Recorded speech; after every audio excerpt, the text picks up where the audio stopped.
ಶುಭ ವಂದನೆಗಳು ನಿಮಗೆಲ್ಲರಿಗೂ. ಆಶ್ರಯ ಟಿವಿ ವೀಕ್ಷಕರೆಲ್ಲರಿಗೆ ನಾವು ಸುವಾರ್ತಿಕ ಎನ್ನುವಂಥ ಈ ಹೊಸ ಕಾರ್ಯಕ್ರಮಕ್ಕೆ ನಾವು ಸ್ವಾಗತಿಸ್ತೇವೆ. ಈ ಕಾರ್ಯಕ್ರಮದಲ್ಲಿ ನಾವು ಕ್ರಿಸ್ತೇಸು ಸ್ವಾಮಿಯ ಸುವಾರ್ತೆಯನ್ನು ಸಾರುವಂಥ ಸುವಾರ್ತಿಕರನ್ನು ನಿಮಗೆ ಪರಿಚಯಿಸುವುದಕ್ಕೋಸ್ಕರ ನಾವು ಸಂತೋಷಿಸ್ತೇವೆ. ಪ್ರಿಯರೇ, ಸುವಾರ್ತೆ ಸೇವೆಯಲ್ಲಿ ದೇವರು ಸುವಾರ್ತಿಕರ ಜೀವಿತಗಳಲ್ಲಿ ಹೇಗೆ ಈ ಸುವಾರ್ತೆಯನ್ನು ಸಾರುವುದಕ್ಕೆ ಪ್ರೇರೇಪಿಸಿದನು, ಯಾವುದವರ ಜೀವಿತಗಳಲ್ಲಿ ಸುವಾರ್ತೆಯನ್ನು ಸೇರುವಂತೆ ಪ್ರೇರೇಪಿಸಿತ್ತು. ಸೊ ಇದರ ಬಗ್ಗೆ ನಾವು ಕೆಲವು ದೇವರ ಸೇವಕರುಗಳೊಂದಿಗೆ ನಾವು ಮಾತಾಡೋದಕ್ಕೋಸ್ಕರ ನಾವು ಸಂತೋಷಿಸ್ತೇವೆ. ಇದರ ಮೂಲಕವಾಗಿ ನಿಮ್ಮನ್ನು ಸುವಾರ್ತೆ ಸೇವೆಯಲ್ಲಿ ಪ್ರೋತ್ಸಾಹಿಸುವುದೇ ನಮ್ಮ ಉದ್ದೇಶವಾಗಿದೆ. ಈ ದಿವಸದಲ್ಲಿ ನಮ್ಮ ಮಧ್ಯದಲ್ಲಿ ನಮ್ಮೆಲ್ಲರ ನೆಚ್ಚಿನ ದೇವರ ಸೇವಕರು ಹಾಗೂ ಅನೇಕ ದೇವರ ಸೇವಕರುಗಳ ಆತ್ಮೀಯ ತಂದೆ, ಹೆಚ್ಚು ಕಡಿಮೆ 4 ದಶಕಗಳು, ಹೆಚ್ಚು 4 ದಶಕಗಳಿಗಿಂತ ಹೆಚ್ಚು ಸುವಾರ್ತೆ ಸೇವೆಯಲ್ಲಿ ತಮ್ಮನ್ನು ತಾವು ತೊಡಗಿಸಿಕೊಂಡ ದೇವರ ಸೇವಕರು ನಮ್ಮ ಮಧ್ಯದಲ್ಲಿದ್ದಾರೆ. ಈ ಸಮಯದಲ್ಲಿ ನಾನು ಬಹಳ ಉತ್ಸುಕನಾಗಿದ್ದೇನೆ. ಯಾಕಂದರೆ ನನ್ನ ಕ್ರಿಸ್ತಿಯ ಸೇವೆಯಲ್ಲಿ ನಾನು ಸುವಾರ್ತೆ ಸೇವೆಗೆ ಹೋಗುವುದಕ್ಕೋಸ್ಕರ ಕೂಡ ನನ್ನನ್ನು ಪ್ರೇರೇಪಿಸಿದ ವ್ಯಕ್ತಿ ಇವರಾಗಿರ್ತಾರೆ. ಹಾಗೂ ನನ್ನ ತಂದೆಯ ಸ್ನೇಹಿತರು ಕೂಡ ಇವರಾಗಿರೋದು ನನ್ನ ಬಹಳ ಸಂತೋಷ. ಇವರನ್ನು ಇಂಟರ್ವ್ಯೂ ಮಾಡೋದರಲ್ಲಿ ನಾನು ಬಹಳ ಉಲ್ಲಾಸಿಸ್ತೇನೆ. ಪ್ರೇರೆ, ಈ ಸಮಯದಲ್ಲಿ ನಮ್ಮ ಮಧ್ಯದಲ್ಲಿ ಪಾಸ್ಟರ್ ಜೋಸೆಫ್ ಜಮಖಂಡಿ ಅವರು ನಮ್ಮಿದ್ದಾರೆ. ನಾವು ಬಹಳ ಸಂತೋಷಿಸ್ತೇವೆ. ನಿಮ್ಮೆಲ್ಲರ ಪರವಾಗಿ ಹಾಗೂ ಆಶ್ರಯ ಟಿವಿಯ ಪರವಾಗಿ ನಾನು ಈ ಕಾರ್ಯಕ್ರಮಕ್ಕೆ ಅವರನ್ನು ಸ್ವಾಗತಿಸ್ತೇನೆ. ಸಲಾಂ ಪಾಸ್ಟರ್. ಸಲಾಂ. ಬಹಳ ಸಂತೋಷ ನೀವು ನಮ್ಮ ಮಧ್ಯದಲ್ಲಿ ಇರುವಂಥದ್ದು ಪಾಸ್ಟರ್. ಕೆಲವು ವಿಷಯಗಳನ್ನು ನಾನು ನಿಮ್ಮ ಹತ್ರ ಮಾತಾಡಬೇಕು. ಇದರ ಮೂಲಕವಾಗಿ ನಮ್ಮ ವೀಕ್ಷಕರಿಗೆ ಗೊತ್ತಾಗಬೇಕು ಸುವಾರ್ತೆ ಸೇವೆ ಅಂದರೆ ಏನು. ಇದೊಂದು ಕೆಲಸವಾ, ಇದೊಂದು ಕೆಲಸದ ರೀತಿಯಲ್ಲಿ ಉದಾಹರಣೆಗೆ ಅನೇಕ ವೃತ್ತಿ ಜೀವಿತಗಳು ಉಂಟು ಲೋಕದಲ್ಲಿ. ಅದೇ ಪ್ರಕಾರವಾಗಿ ಇದೂ ಒಂದು ಥರದನಾದ ವೃತ್ತಿ ಜೀವಿತವಾ, ಅಥವಾ ಸುವಾರ್ತೆ ಎಂದರೆ ಅದಕ್ಕಿರುವಂಥ ಕಾರ್ಯಗಳೇನು, ಯಾಕೆ ನಾವು ಸುವಾರ್ತಿಕರಾಗ್ತಾರೆ?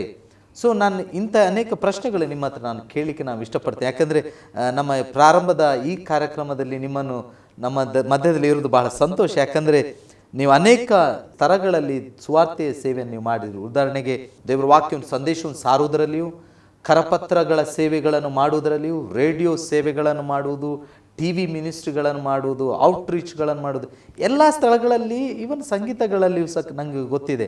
ನಾವು ಬಾಲ್ಯಪ್ರಾಯದಲ್ಲಿ ನಿಮ್ಮ ಸಂತೋಷ ಮಾರ್ಗ ಕಾರ್ಯಕ್ರಮಗಳನ್ನು ಕೇಳಿಕೊಂಡು ಬೆಳೆದವರು. ಈ ಸಮಯದಲ್ಲಿ ಪಾಸ್ಟರ್, ನಮಗೆ ಯಾರಿಗೂ ಗೊತ್ತಿಲ್ಲ ಕೆಲವೆಲ್ಲ ವಿಷಯ. ನಿಮ್ಮ ಹೆಸರು ಜಮಖಂಡಿ ಅಂತೇಳಿ ಇದೆ. ಜಮಖಂಡಿ ಅಂತೇಳಿದ್ರೆ ನಮ್ಗೆ ಗೊತ್ತಿರಲಿಲ್ಲ. ಆಯಿತು, ಅದೊಂದು ಸ್ಥಳದ ಹೆಸರು ಸಣ್ಣದಿರುವಾಗ. ಮತ್ತೆ ಗೊತ್ತಾಯಿತು ಜಮಖಂಡಿ ಅಂತೇಳಿ ಒಂದು ಸ್ಥಳದ ಹೆಸರು ಅಂತ. ಪಾಸ್ಟರ್, ನಿಮ್ಮ ಬಾಲ್ಯಪ್ರಾಯವು ಹೇಗೆ ಆಯಿತು? ಅಂದರೆ ಆ ಬಾಲ್ಯಪ್ರಾಯವನ್ನು ಎಲ್ಲಿ ಕಳೆದಿರಿ? ಸ್ವಲ್ಪ ನಮ್ಮ ವೀಕ್ಷಕರಿಗೆ ಹೇಳ್ಬೋದು. ಮೊಟ್ಟ ಮೊದಲನೇದಾಗಿ ಹೊಸದಾಗಿ ಪ್ರಾರಂಭಗೊಂಡಿರುವಂಥ ಆಸರೆ TV ಚಾನಲ್ಗೆ ನನ್ನ ಅಭಿನಂದನೆಗಳನ್ನು ಸಲ್ಲಿಸ್ತಾ ಇದ್ದೇನೆ. ಎರಡನೇದಾಗಿ ನನ್ನ ಈ ಸಂದರ್ಶನಕ್ಕಾಗಿ ಆಹ್ವಾನಿಸಿರುವಂಥ ಸಹೋದರ ಜಾನ್ ಈಟನ್ ಅವರಿಗೆ ನನ್ನ ಪ್ರೀತಿಪೂರ್ವವಾದಂಥ ವಂದನೆಗಳನ್ನು ತಿಳಿಸಲಿಕ್ಕೆ ನಾನು ಸಂತೋಷ ಪಡ್ತೇನೆ. ನನ್ನ ಹೆಸರು ಜೋಸೆಫ್ ಜಮಖಂಡಿ. ನನ್ನ ಸ್ವಂತ ಊರು ಹುಬ್ಬಳ್ಳಿ.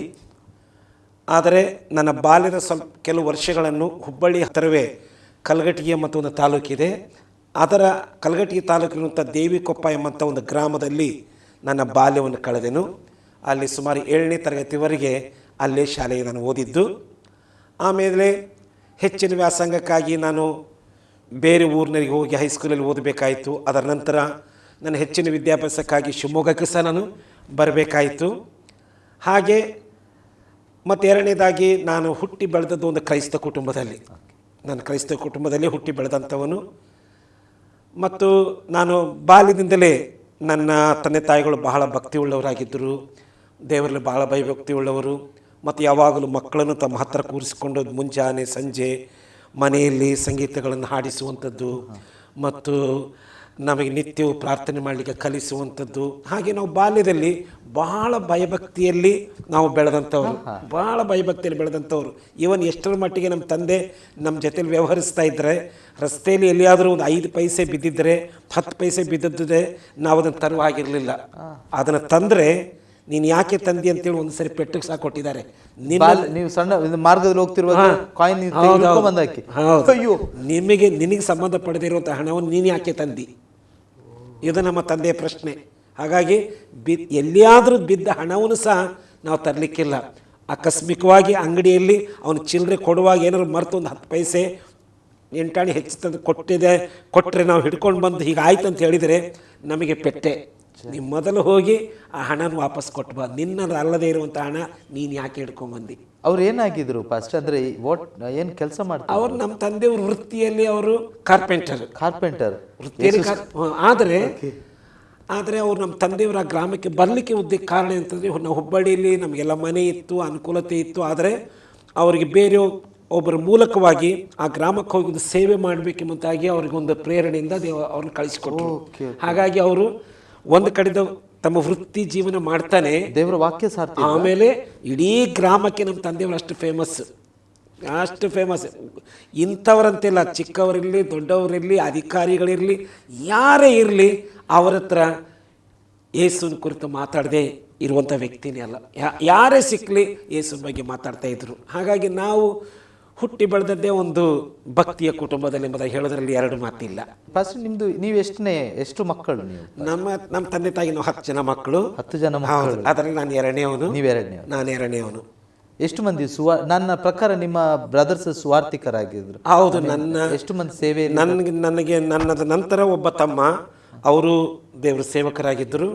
ಅನೇಕ ವರ್ಷಗಳ ಸೇವೆ ಮಾಡಿ ಆಕಸ್ಮಿಕವಾಗಿ ಒಂದು ಅಪಘಾತದಲ್ಲಿ ಅವರು ಮರಣ ಹೊಂದಿ ಕರ್ತನ ಬಳಿಗೆ ನನಗೆ ನೆನಪಿರುವುದಾದ್ರೆ ಅವರ ಹೆಸರು ಪೀಟರ್ ಜಂಪಂಡಿ ಎಂಬುದಾಗಿ. ಇವತ್ತು ಸಹ ಹುಬ್ಬಳ್ಳಿಯಲ್ಲಿ ಅವರು ಬಹಳ ಫೇಮಸ್ ವ್ಯಕ್ತಿ.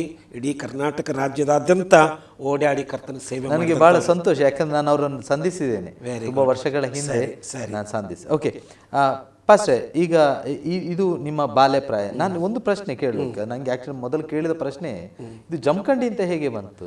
ಇದು ನಮ್ಮ ಸರ್ ನೇಮ್. ಇದು ಮೊದಲಿಂದಲೂ ನಮ್ಮ ಅಜ್ಜನ ಕಾಲದಿಂದ ನೀವು ಮೊದಲು ಇದ್ರು ಇರ್ಬೋದು. ಬಟ್ ಆದ್ರೆ ನಾವು ಹುಟ್ಟಿ ಬೆಳೆದದ್ದೆಲ್ಲ ಹುಬ್ಬಳ್ಳಿಯಲ್ಲಿ. ಹೌದು ಪಾಸ್ಟರ್, ಈಗ ನೀವು ನಮಗೆ ನಿಜವಾಗಿ ಬಹಳ ವಿಶೇಷ, ಯಾಕಂದ್ರೆ ಬಾಲ್ಯಪ್ರಾಯದಿಂದಲೇ ದೇವರ ವಾಕ್ಯವನ್ನು ಕೇಳ್ಕೊಂಡು ಬೆಳೆದು ಬಂದವರು ಅಂತ ನಾವೆಂತ ನೆನೆಸ್ಕೊಂಡೇ ಬಂದ್ರೆ ನಮ್ಮ ತಲೆಯಲ್ಲಿ ಏನಿತ್ತಂದ್ರೆ ಏನು ಗೊತ್ತಿಲ್ಲದ್ರು ಆಲ್ ಆಫ್ ಸಡನ್ ಒಂದು ಬದಲಾವಣೆ. ಆದರೆ ನೀವು ಬಾಲ್ಯಪ್ರಾಯದಿಂದಲೇ ಆ ದೇವರ ವಾಕ್ಯದಲ್ಲಿ ಬೆಳೆದು ಬಂದದ್ದು ಬಹಳ ಸಂತೋಷ ಆಯ್ತು ಕೇಳಿ. ಇವನ್ ನಿಮ್ಮ ತಂದೆಯವರ ಬಗ್ಗೆ ಕೇಳಿ ನಿಜವಾಗಿ ನಾನು ಫಸ್ಟ್ ಟೈಮ್ ಇದನ್ನು ಕೇಳ್ತಿರೋದು. ಅದಕ್ಕೆ ನಾನು ಹೇಳ್ತಾ ಇದ್ದೆ, ವೀಕ್ಷಕರಿಗೆ ಕೆಲವೆಲ್ಲ ವಿಶೇಷ ವಿಷಯಗಳನ್ನು ಇವತ್ತು ನಾವು ತಿಳ್ಕೊಳ್ಳಿಕ್ಕೆ ಹೋಗ್ತೇವೆ. ಫಸ್ಟೇ ಓಕೆ, ಈಗ ನೀವು ದೇವರ ವಾಕ್ಯದಲ್ಲಿಯೂ ಇದರಲ್ಲೇ ನಿಮಗೆ ಸುವಾರ್ತೆ ಸೇವೆಗೆ ಹೋಗಬೇಕು ಅಂತ ಯಾವಾಗ ಪ್ರೇರೇಪಣೆ ಆಯಿತು? ನಿಮಗೆ ಸಣ್ಣ ಪ್ರಾಯದಿಂದ ಇತ್ತ ಅಥವಾ ಹೇಗೆ ನಿಮಗೆ ಅದಕ್ಕೊಂದು ಪ್ರೇರೇಪಣೆ? ನಾನು ಸುವಾರ್ತೆ ಸೇವೆಗೆ ಹೇಗೆ ಬಂದೇನೆ ಅಂತ ಹೇಳೋದಕ್ಕಿಂತಲೂ ಮೊದಲಾಗಿ ಒಂದು ಸಂಗತಿ ಹೇಳಲಿಕ್ಕೆ ಇಷ್ಟಪಡ್ತೇನೆ. ಈಗ ನೋಡಿ, ನಾನು ಕ್ರೈಸ್ತ ಕುಟುಂಬದಲ್ಲಿ ಹುಟ್ಟಿ ಬೆಳೆದದ್ದು ನಿಜ. ಆದರೆ ದೇವರ ವಾಕ್ಯದ ಪ್ರಕಾರವಾಗಿ ಆ ರಕ್ಷಣೆಯ ಅನುಭವ ಎಂಬುದು ನನಗಿರಲಿಲ್ಲ. ಅಂದರೆ ನನಗೆ ವಾಕ್ಯ ಗೊತ್ತಿತ್ತು, ಬೈಬಲಿನ ಕಥೆಗಳು ಗೊತ್ತಿತ್ತು, ಪ್ರಾರ್ಥನೆ ಮಾಡಲಿಕ್ಕೂ ಗೊತ್ತಿತ್ತು, ಚರ್ಚಿಗೆ ಹೋಗ್ತಿದ್ವಿ, ಚರ್ಚಿಗೆ ಹೋಗಿ ಬರುವಂಥದ್ದೆಲ್ಲ ನಮಗೆ ಅಭ್ಯಾಸ ಇತ್ತು. ಆದರೆ ದೇವರ ವಾಕ್ಯ ಹೇಳುವಂಥ ರಕ್ಷಣೆಯ ಅನುಭವ, ಅಂದರೆ ಆ ಪಾಪದಿಂದ ಬಿಡುಗಡೆ ಹೊಂದಬೇಕು, ನಾವು ಹೊಂದಿದರೆ ಮಾತ್ರ ನಾವು ದೇವರ ಮಕ್ಕಳಾಗ್ತೇವೆ ಮತ್ತು ಸತ್ಯ ಸಂಗತಿ ನನಗಿನ್ನೂ ಸ್ಪಷ್ಟವಾಗಿರಲಿಲ್ಲ. ಆದರೆ ನಾನು ಯೌವನ ಪ್ರಾಯದಲ್ಲಿದ್ದಾಗ ನಮ್ಮ ಹುಬ್ಬಳ್ಳಿ ನಮ್ಮ ಮಾತೃಸಭೆ ಇದೆ. ಆ ಮಾತೃಸಭೆಯಲ್ಲಿ ಅಲ್ಲಿರುವಂಥ ದೇವರ ಸೇವಕರು ಈ ಬೇಸಿಗೆ ರಜೆ ಸಮಯದಲ್ಲಿ 1 ತಿಂಗಳ 2 ತಿಂಗಳಿನ ಬೈಬಲ್ ಕ್ಲಾಸ್ಗಳನ್ನು ನಡೆಸ್ತಾ ಇದ್ದರು. ಹಾಗಾಗಿ ನನಗೆ 1-2 ಸಾರಿ ಇಂಥ ಒಂದು ಇಂಥ ಬೈಬಲ್ ಸ್ಕೂಲಿಗೆ ಅಟೆಂಡ್ ಮಾಡುವಂಥ ಅವಕಾಶ ಸಿಕ್ತು. ಆ ಮೊದಲನೇ ಸಾರಿ ನಾನು ಬೈಬಲ್ ಸ್ಕೂಲಿಗೆ ಅಟೆಂಡ್ ಆದಾಗ 1 ತಿಂಗಳ ಕೋರ್ಸ್ ಅದು. ಆ ಕೋರ್ಸ್ ಅಲ್ಲಿ ಒಂದು ಸತ್ಯ ನನಗೆ ಗೊತ್ತಾಯಿತು. ನಾವು ಕ್ರೈಸ್ತರಾಗಿರಲಿ ಅಕ್ರೈಸ್ತರಾಗಿರಲಿ, ಬೈಬಲ್ ಹೇಳ್ತದೆ ನಾವೆಲ್ಲರೂ ದೇವರ ಮುಂದೆ ಪಾಪಿಗಳೆಂಬುದಾಗಿ. ಹೆಚ್ಚು ಕಡಿಮೆ ಏನೂ ಇಲ್ಲ, ಎಲ್ಲರೂ ಪಾಪ ಮಾಡಿ ದೇವರ ಮಹಿಮೆ ಹೊಂದಿದ ಹೋಗಿದ್ದಾರೆ. ಲೋಕದಲ್ಲಿ ಹುಟ್ಟಿದ ಯಾವುದೇ ಮನುಷ್ಯ ಇರಲಿ, ನಾವೆಲ್ಲರೂ ದೇವರ ಮುಂದೆ ಪಾಪಿಗಳು. ನಾವು ಜನ್ಮ ಪಾಪಿಗಳು, ನಾವು ಕರ್ಮ ಪಾಪಿಗಳು. ನಿನಗೆ ಬೈಬಲ್ ಗೊತ್ತಿದ್ದದಕ್ಕೋಸ್ಕರ ಪರಲೋಕಕ್ಕೆ ಹೋಗಲ್ಲ, ಒಳ್ಳೆ 4 ಹಾಡಾಡ್ಲಿಕ್ಕೆ ಬರೋದರಿಂದ ನಿನಗೆ ಸ್ವರ್ಗ ಸಿಕ್ಕಲ್ಲ, ಅಥವಾ ಬೈಬಲಿನ ಕಥೆಗಳೆಲ್ಲ ಗೊತ್ತಿರೋದ್ರಿಂದ ನಿನಗೆ ಸ್ವರ್ಗ ಸಿಕ್ಕಲ್ಲ, ಅಥವಾ ಒಳ್ಳೊಳ್ಳೆ ದೇವರ ಹಾಡುಗಳನ್ನು ಹಾಡೋದ್ರ ಮೂಲಕ ಸ್ವರ್ಗ ಸಿಕ್ಕಲ್ಲ. ವೈಯಕ್ತಿಕವಾಗಿ ನನಗೆ ದೇವರೊಂದಿಗೆ ಒಂದು ಸಂಬಂಧ ಹೊಂದಿಕೊಳ್ಳಬೇಕು, ಅಥವಾ ಪಾಪದಿಂದ ನಾನು ಬಿಡುಗಡೆ ಹೊಂದಿಕೊಳ್ಳಬೇಕು. ಆ ಪಾಪದಿಂದ ಬಿಡಿಸುವುದಕ್ಕಾಗಿ ಕರ್ತನಾದ ಯೇಸು ಕ್ರಿಸ್ತ ಲೋಕಕ್ಕೆ ಮನುಷ್ಯನಾಗಿ ಅವತರಿಸಿ ಬಂದನು. ನಮ್ಮೆಲ್ಲರ ಪಾಪಕ್ಕೋಸ್ಕರವಾಗಿ ಯೇಸು ಲೋಕಕ್ಕೆ ಬಂದು ತನ್ನ ಪ್ರಾಣ ಕೊಟ್ಟನು, ತನ್ನ ರಕ್ತವು ನಮಗಾಗಿ ಸುರಿಸಿದನು. ಆತನು ಸತ್ತು ಹೂಣಲ್ಪಟ್ಟು 3ನೇ ದಿನ ಜೀವಂತನ ಎದ್ದು ಬಂದನು, ಸ್ವರ್ಗಕ್ಕೆ ಏರಿ ಹೋಗಿದ್ದಾನೆ. ಇವತ್ತು ಈ ಯೇಸು ಕ್ರಿಸ್ತನ ಮುಂದೆ ಯಾರ್ಯಾರು ತಮ್ಮ ಪಾಪಗಳನ್ನು ಒಪ್ಪಿಕೊಂಡು ಅರಿಕೆ ಮಾಡಿ ಬಿಟ್ಟು ಆತನ ತಮ್ಮ ಹೃದಯದಲ್ಲಿ ಸ್ವಂತ ರಕ್ಷಕನ ಅಂಗೀಕಾರ ಮಾಡಿಕೊಳ್ತಾರೋ, ಆ ಅಂಗೀಕಾರ ಮಾಡಿಕೊಳ್ಳೋದ್ರ ಮೂಲಕವಾಗಿ ನಾವು ದೇವರ ಮಕ್ಕಳಾಗ್ತೇವೆ ಎಂಬಂತ ಒಂದು ಸತ್ಯ ನನಗೆ ಗೊತ್ತಾಯಿತು ಆ ಮೀಟಿಂಗ್ ಆ ಕ್ಲಾಸ್ನಲ್ಲಿ. ಹಾಗೆ ಗೊತ್ತಾಗುವಾಗ ಒಂದು ದಿವಸ ನನಗೆ ಎಷ್ಟರ ಮಟ್ಟಿಗೆ ನನ್ನ ಹೃದಯದಲ್ಲಿ ಒಂದು ದೊಡ್ಡ ಹೋರಾಟ ಇತ್ತು. ಈ ಥರ ಹೇಳ್ತಾ ಇದ್ದಾರಲ್ಲ, ಹಾಗಾದ್ರೆ ನಾನು ರಕ್ಷಣೆ ಹೊಂದಬೇಕು, ನಾನು ದೇವರ ಮಗನಾಗಬೇಕು. ಒಂದು ವೇಳೆ ನಾನು ರಕ್ಷಣೆ ಹೊಂದದೆ ಹೋದರೆ, ಪಾಪದಿಂದ ಬಿಡುಗಡೆ ಹೊಂದದೆ ಹೋದರೆ, ನಾನು ಯೇಸು ಸ್ವಾಮಿಯನ್ನು ಹೃದಯದಲ್ಲಿ ರಕ್ಷಕನ ಅಂಗೀಕಾರ ಮಾಡಿಕೊಳ್ಳದೆ ಹೋದರೆ ನನಗೆ ಪರಲೋಕವಿಲ್ವಲ್ಲ, ನನಗೆ ಮತ್ತೆ ನರಕಕ್ಕೆ ಹೋಗ್ಬೇಕಾಗತ್ತಲ್ಲ. ಒಂದು ರೀತಿಯ ಒಂದು ಭಯಂಕರವಾದಂಥ ಹೋರಾಟ ಇದರ ಮಧ್ಯದಲ್ಲಿ ಕೇಳ್ತೇನೆ. ಈಗ ನಿಮಗೆ ಮೇ ಬಿ ಕೆಲವು ವೀಕ್ಷಕರಲ್ಲಿ ಬರ್ಬೋದು ಅಂತ ಆಲೋಚನೆಗಳು, ಅಥವಾ ಈ ರೀತಿ ನೋಡಿ, ನೀವು ಬಾಲ್ಯ ಪ್ರಾಯದಿಂದ ನೀವೊಂದು ಮಾತು ಹೇಳಿದ್ರಿ, ಬಾಲ್ಯ ಪ್ರಾಯದಿಂದಲೇ ನಾನು ನೀತಿ ಸತ್ಯ ದೇವರ ವಾಕ್ಯ ಅಂತ ಹೇಳಿ.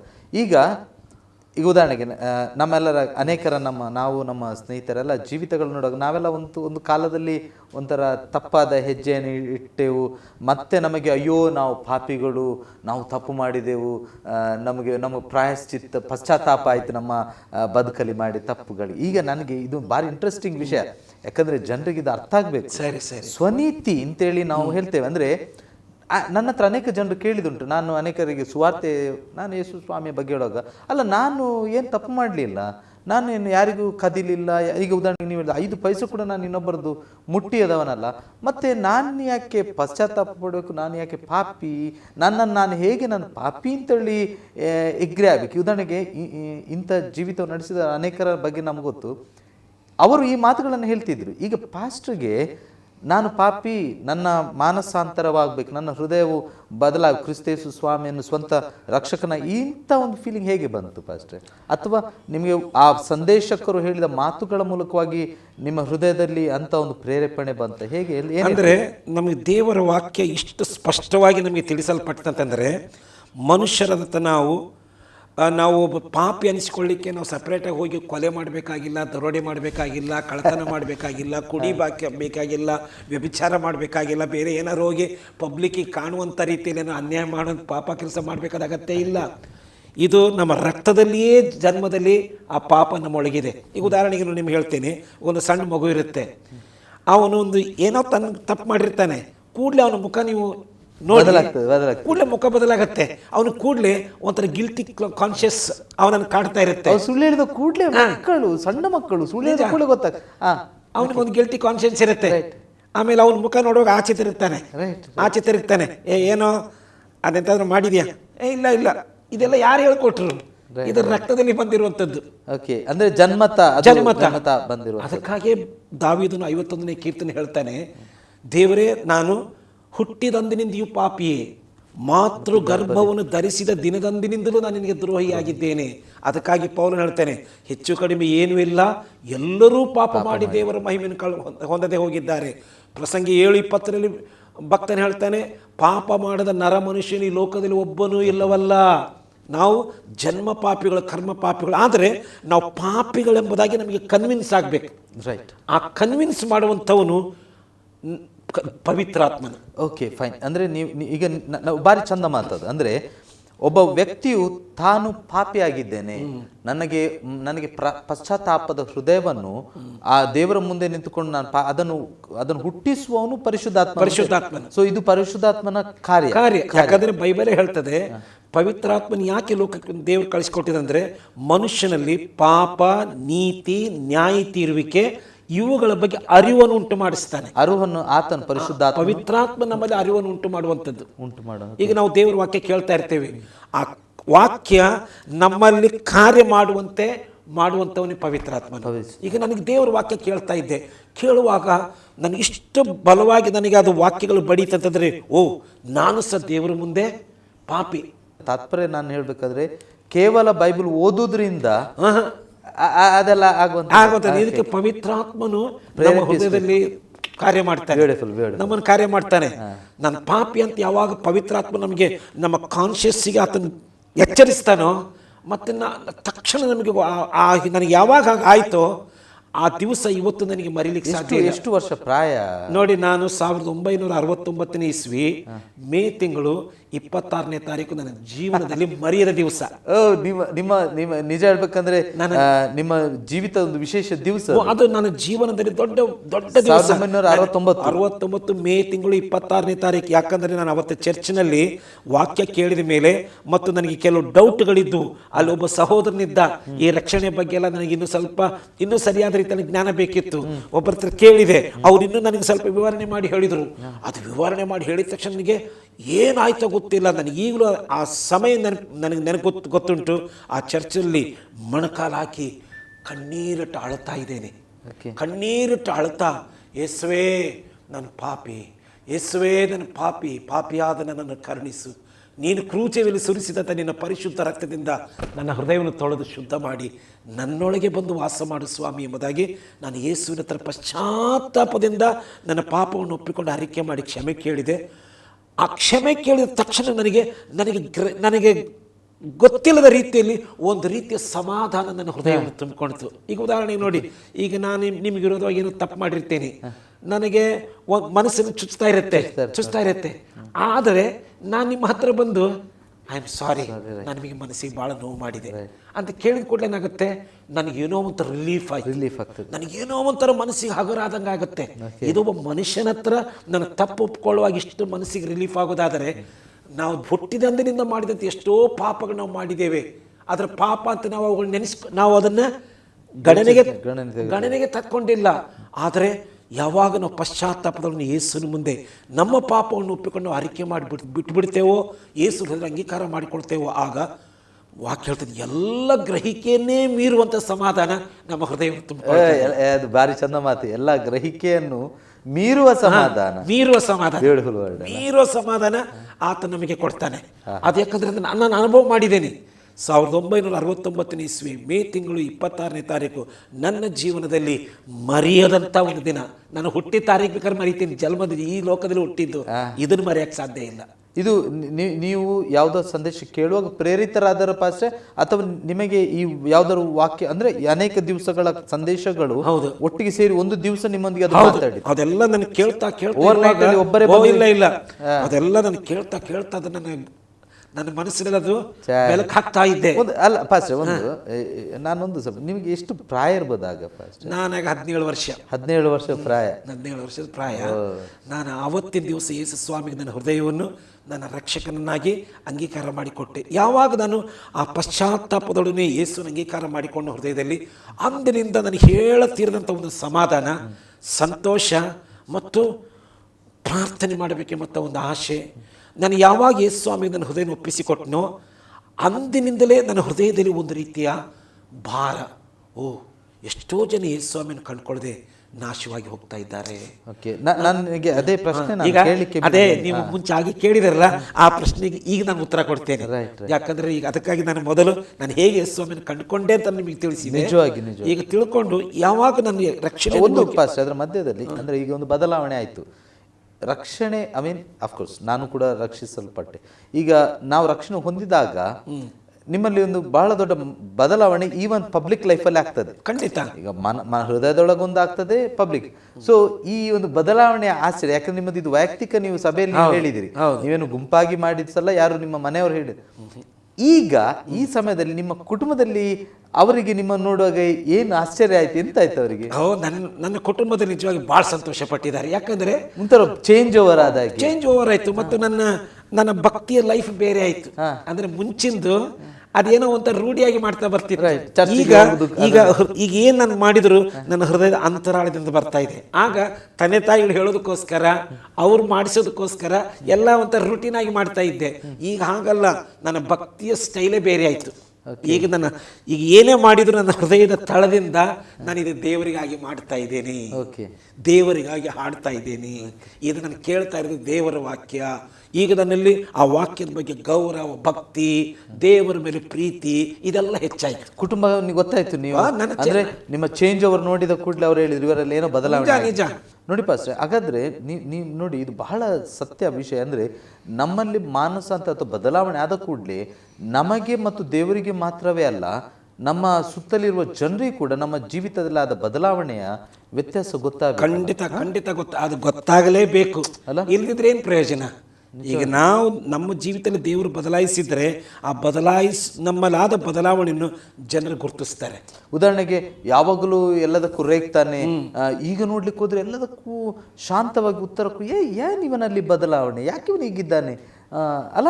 ಖಂಡಿತ ಇದು ನಿಜವಾಗಿ ಇದೊಂದು ಮಾತ್ರ ಅಲ್ಲ, ಅನೇಕ ಏರಿಯಾಗಳಲ್ಲಿ ಅವನ ಸ್ವಭಾವಗಳು ಬದಲಾವಣೆ ಅಲ್ಲ. ಯಾವಾಗ ನಾವು ಯೇಸು ಸ್ವಾಮಿ ನಮ್ಮ ಹೃದಯ ಒಪ್ಪಿಸಿಕೊಡ್ತೇವೋ ನಿಜವಾಗಿಯೂ ಆಗ ಖಂಡಿತ ನಮ್ಮ ಆಲೋಚನೆಗಳಲ್ಲಿ ಬದಲಾವಣೆ, ನಮ್ಮ ಮಾತುಗಳಲ್ಲಿ ಬದಲಾವಣೆ. ಒಂದು ಅರ್ಥದಲ್ಲಿ ಹೇಳುವುದಾದ್ರೆ ಆತನ ಸ್ವಭಾವವನ್ನು ನಾವು ಮೈಗೂಡಿಸ್ತೇವೆ. ಖಂಡಿತ ಹಾಗೆ.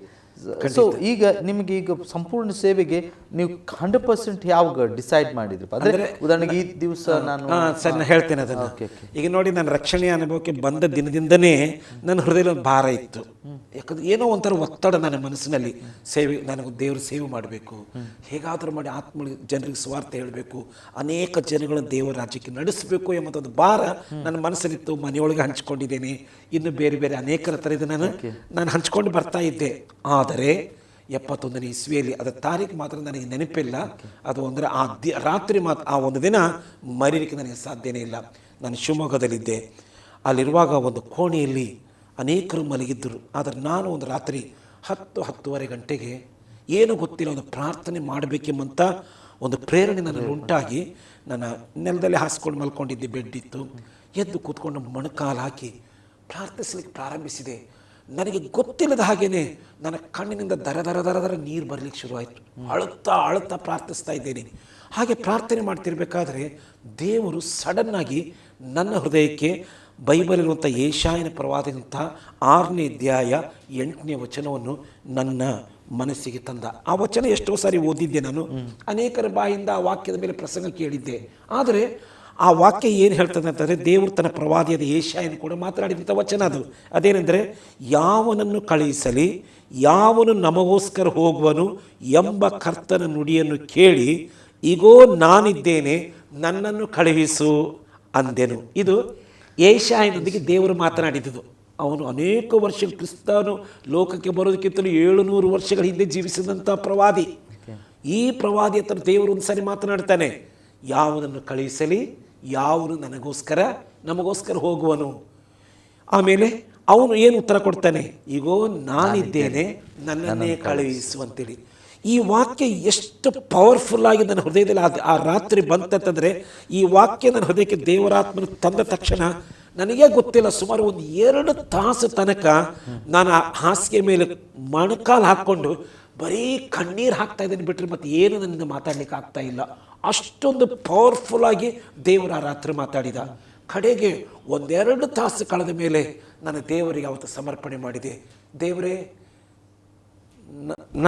ನಾನು ಈಗೋ ನಾನಿದ್ದೇನೆ, ನನ್ನನ್ನು ಕಳುಹಿಸು. ನೀವು ಈ ವಾಕ್ಯ ಗೊತ್ತಾದ ಕೂಡಲೇ ನಿಮ್ಮ ಪ್ರಾರ್ಥನೆದೇ ಆಗಿತ್ತು, ದೇವರೇ ನಾನಿದ್ದೇನೆ, ನನ್ನನ್ನು ಕಳುಹಿಸು. ನಾನು ನಿನಗೆ ಅವೈಲೇಬಲ್ ಆಗಿದ್ದೇನೆ ಸ್ವಾಮಿ, ನಾನು ರೆಡಿ ಇದ್ದೇನೆ ಸ್ವಾಮಿ, ನಿನಗೆ ಹೇಗೆ ಇಷ್ಟ ಇದೆಯೋ ಹಾಗೆ ಮಾಡು ಅಂತೇಳಿ ಯಾವಾಗ ನಾನು ಈ ಮಾತು ಹೇಳಿದನೋ ಒಂಥರದ ಸಮಾಧಾನ ನನ್ನ ಹೃದಯದಲ್ಲಿ ಬಂತು. ಯಾಕಂದರೆ ಅಷ್ಟು ಬಲವಾಗಿ ದೇವರು ನನ್ನನ್ನು ಯಾವ ಮನೆಯವರು ಸೇವೆಗೆ ಹೋಗಂತ ಹೇಳಿಲ್ಲ, ಯಾವುದೇ ಚರ್ಚಿನವರು ನನಗೆ ಸೇವೆಗೆ ಹೋಗ್ಲಿಕ್ಕೆ ನನಗೆ ಹೇಳಲಿಲ್ಲ.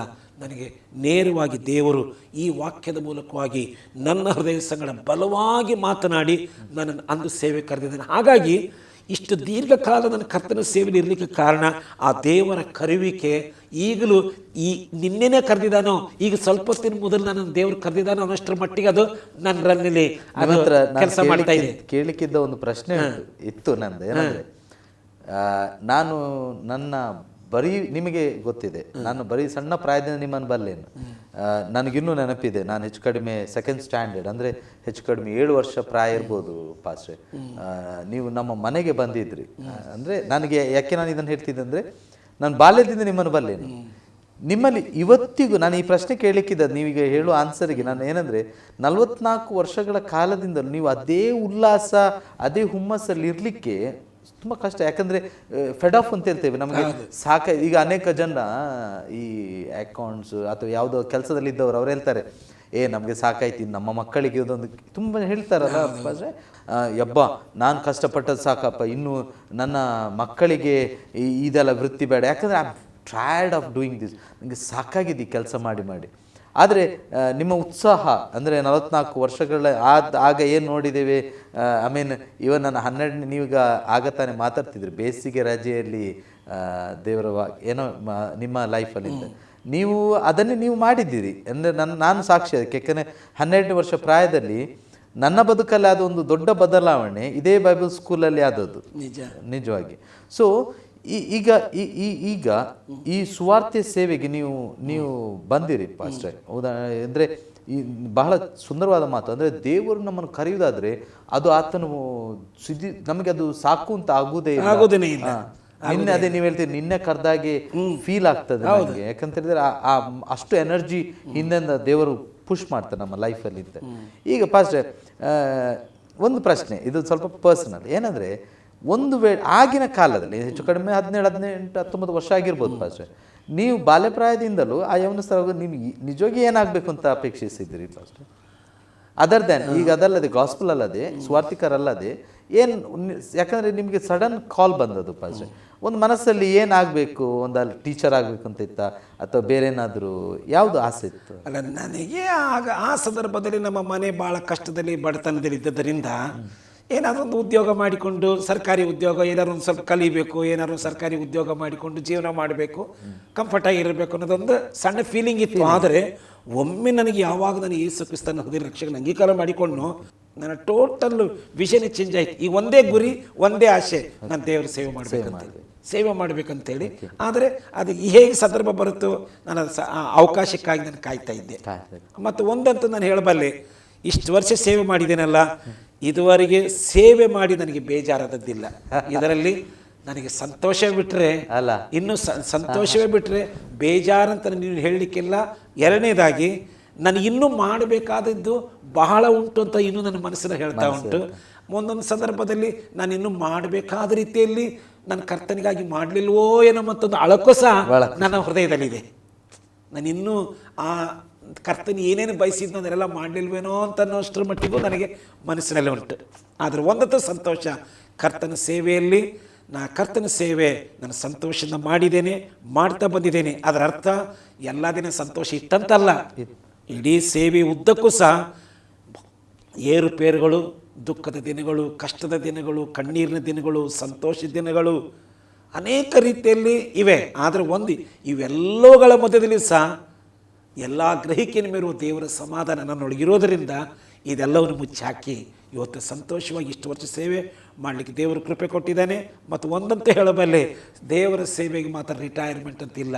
ಉಸಿರು ಹೋಗೋ ತನಕ ಯಾವ ರೀತಿ ಯೇಸು ಸ್ವಾಮಿ ಶಿಲುಬೆಯಲ್ಲಿ ಇನ್ನೇನು ಸಾಯ್ತೇನೆ ಅಂತ ಹೇಳುವಂಥ ಕಡೇ ಕ್ಷಣದಲ್ಲಿ ಸಹ ಒಬ್ಬ ವ್ಯಕ್ತಿಗೆ ಸುವಾರ್ತೆಯನ್ನು ಹೇಳಿ ನೀನು ಈ ಹೊತ್ತೇ ನನ್ನ ಸಂಗಡ ಪರದೇಶಿನಿರುವೆ ಅಂತ ಹೇಳಿದನಲ್ಲ, ನನ್ನ ಆಸೆ ಅಷ್ಟೇ. ಕಡೇ ಕ್ಷಣದಲ್ಲಿ ಆದರೂ ಸಹ ಒಬ್ಬ ವ್ಯಕ್ತಿಗೆ ಒಂದು ಸುವಾರ್ತೆ ಹೇಳಿ ನನ್ನೊಂದಿಗೆ ಅವನನ್ನು ಪರಲೋಕ ಕರ್ಕೊಂಡು ಹೋಗಬೇಕು ಅನ್ನೋದೇ ನನ್ನ ಹೃದಯದ ಅಂತರಾಳದ ಆಸೆ.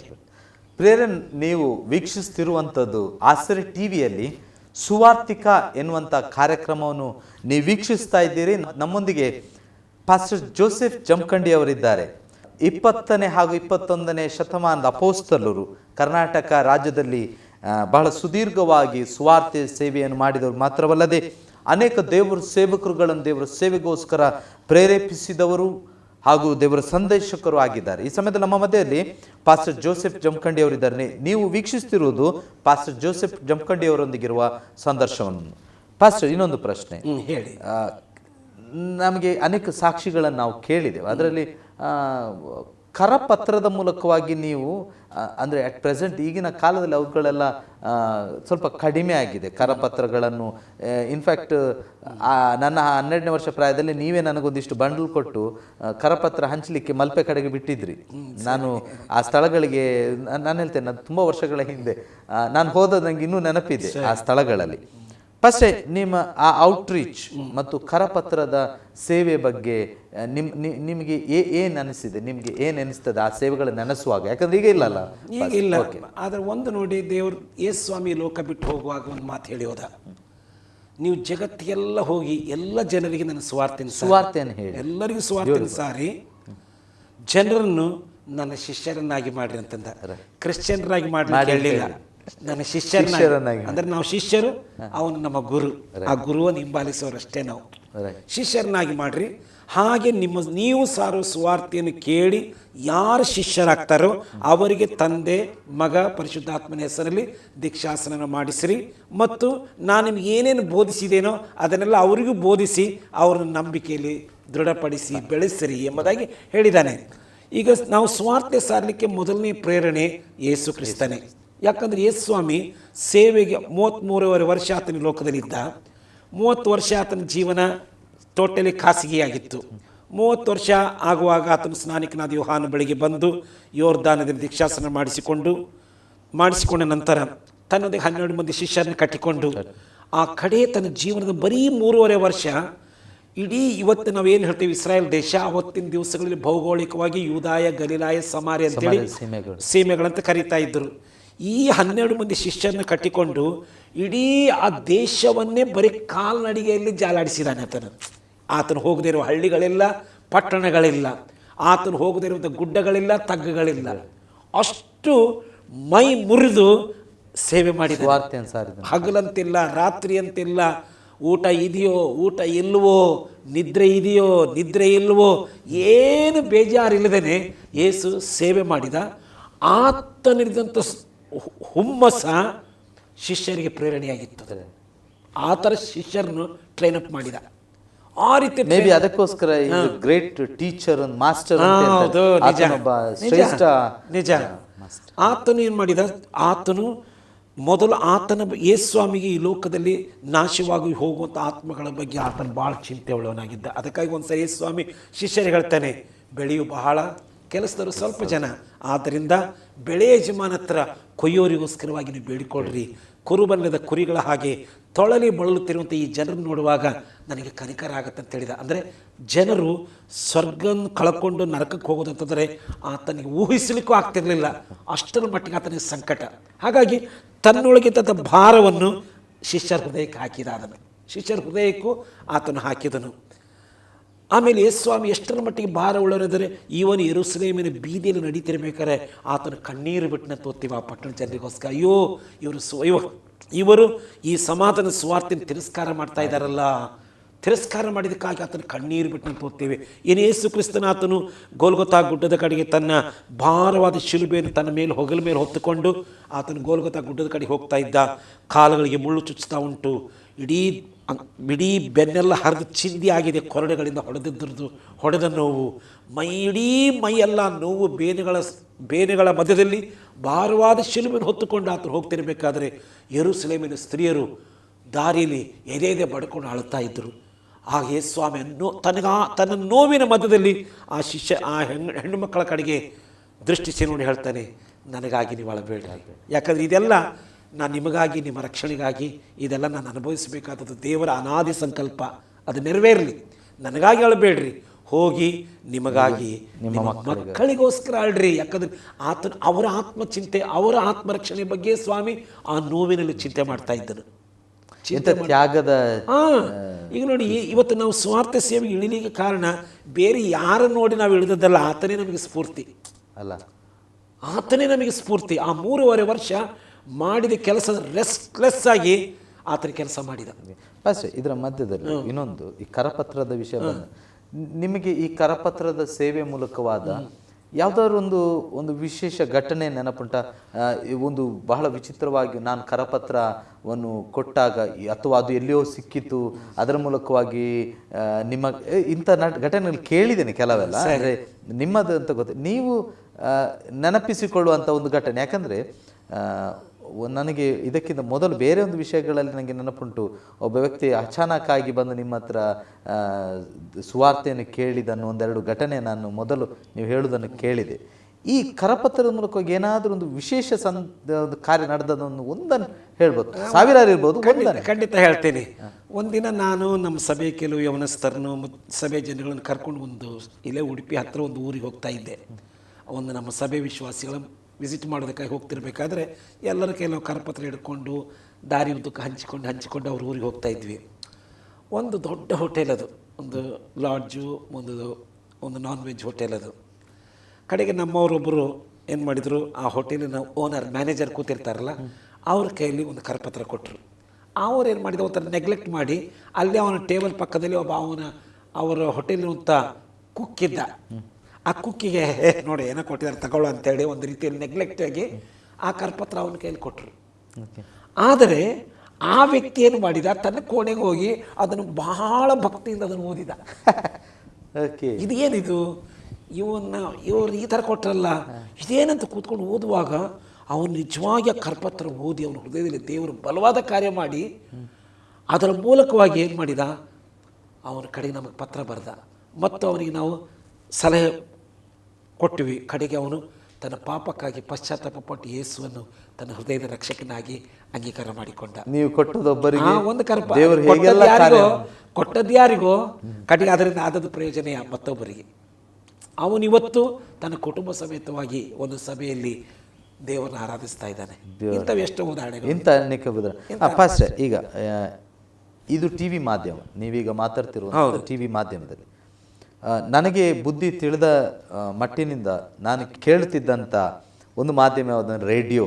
ನಾವು ಬಹಳ ಸಣ್ಣದಿರುವಾಗ ಪಾಸ್ಟ್ರದು ಸ್ವರ ಇವತ್ತಿಗೂ ಬಹಳ ಚಿರಪರಿಚಿತ. ಈವನ್ ಪಾಸ್ಟ್ ಮತ್ತು ಪಾಸ್ಟ್ರ ವೈಫ್ ಇದರಲ್ಲಿ, ಅವರ ಪತ್ನಿಯವರು ಇದರಲ್ಲಿ ತುಂಬ ಸೇವೆ ಮಾಡಿದ್ದಾರೆ. ಸಂತೋಷ ಮಾರ್ಗ ಅಂತೇಳಿದರೆ ಸದ್ಯಕ್ಕೆ ಯಾರು ಮರೀಲಿಕ್ಕೆ ಸಾಧ್ಯ ಇಲ್ಲ.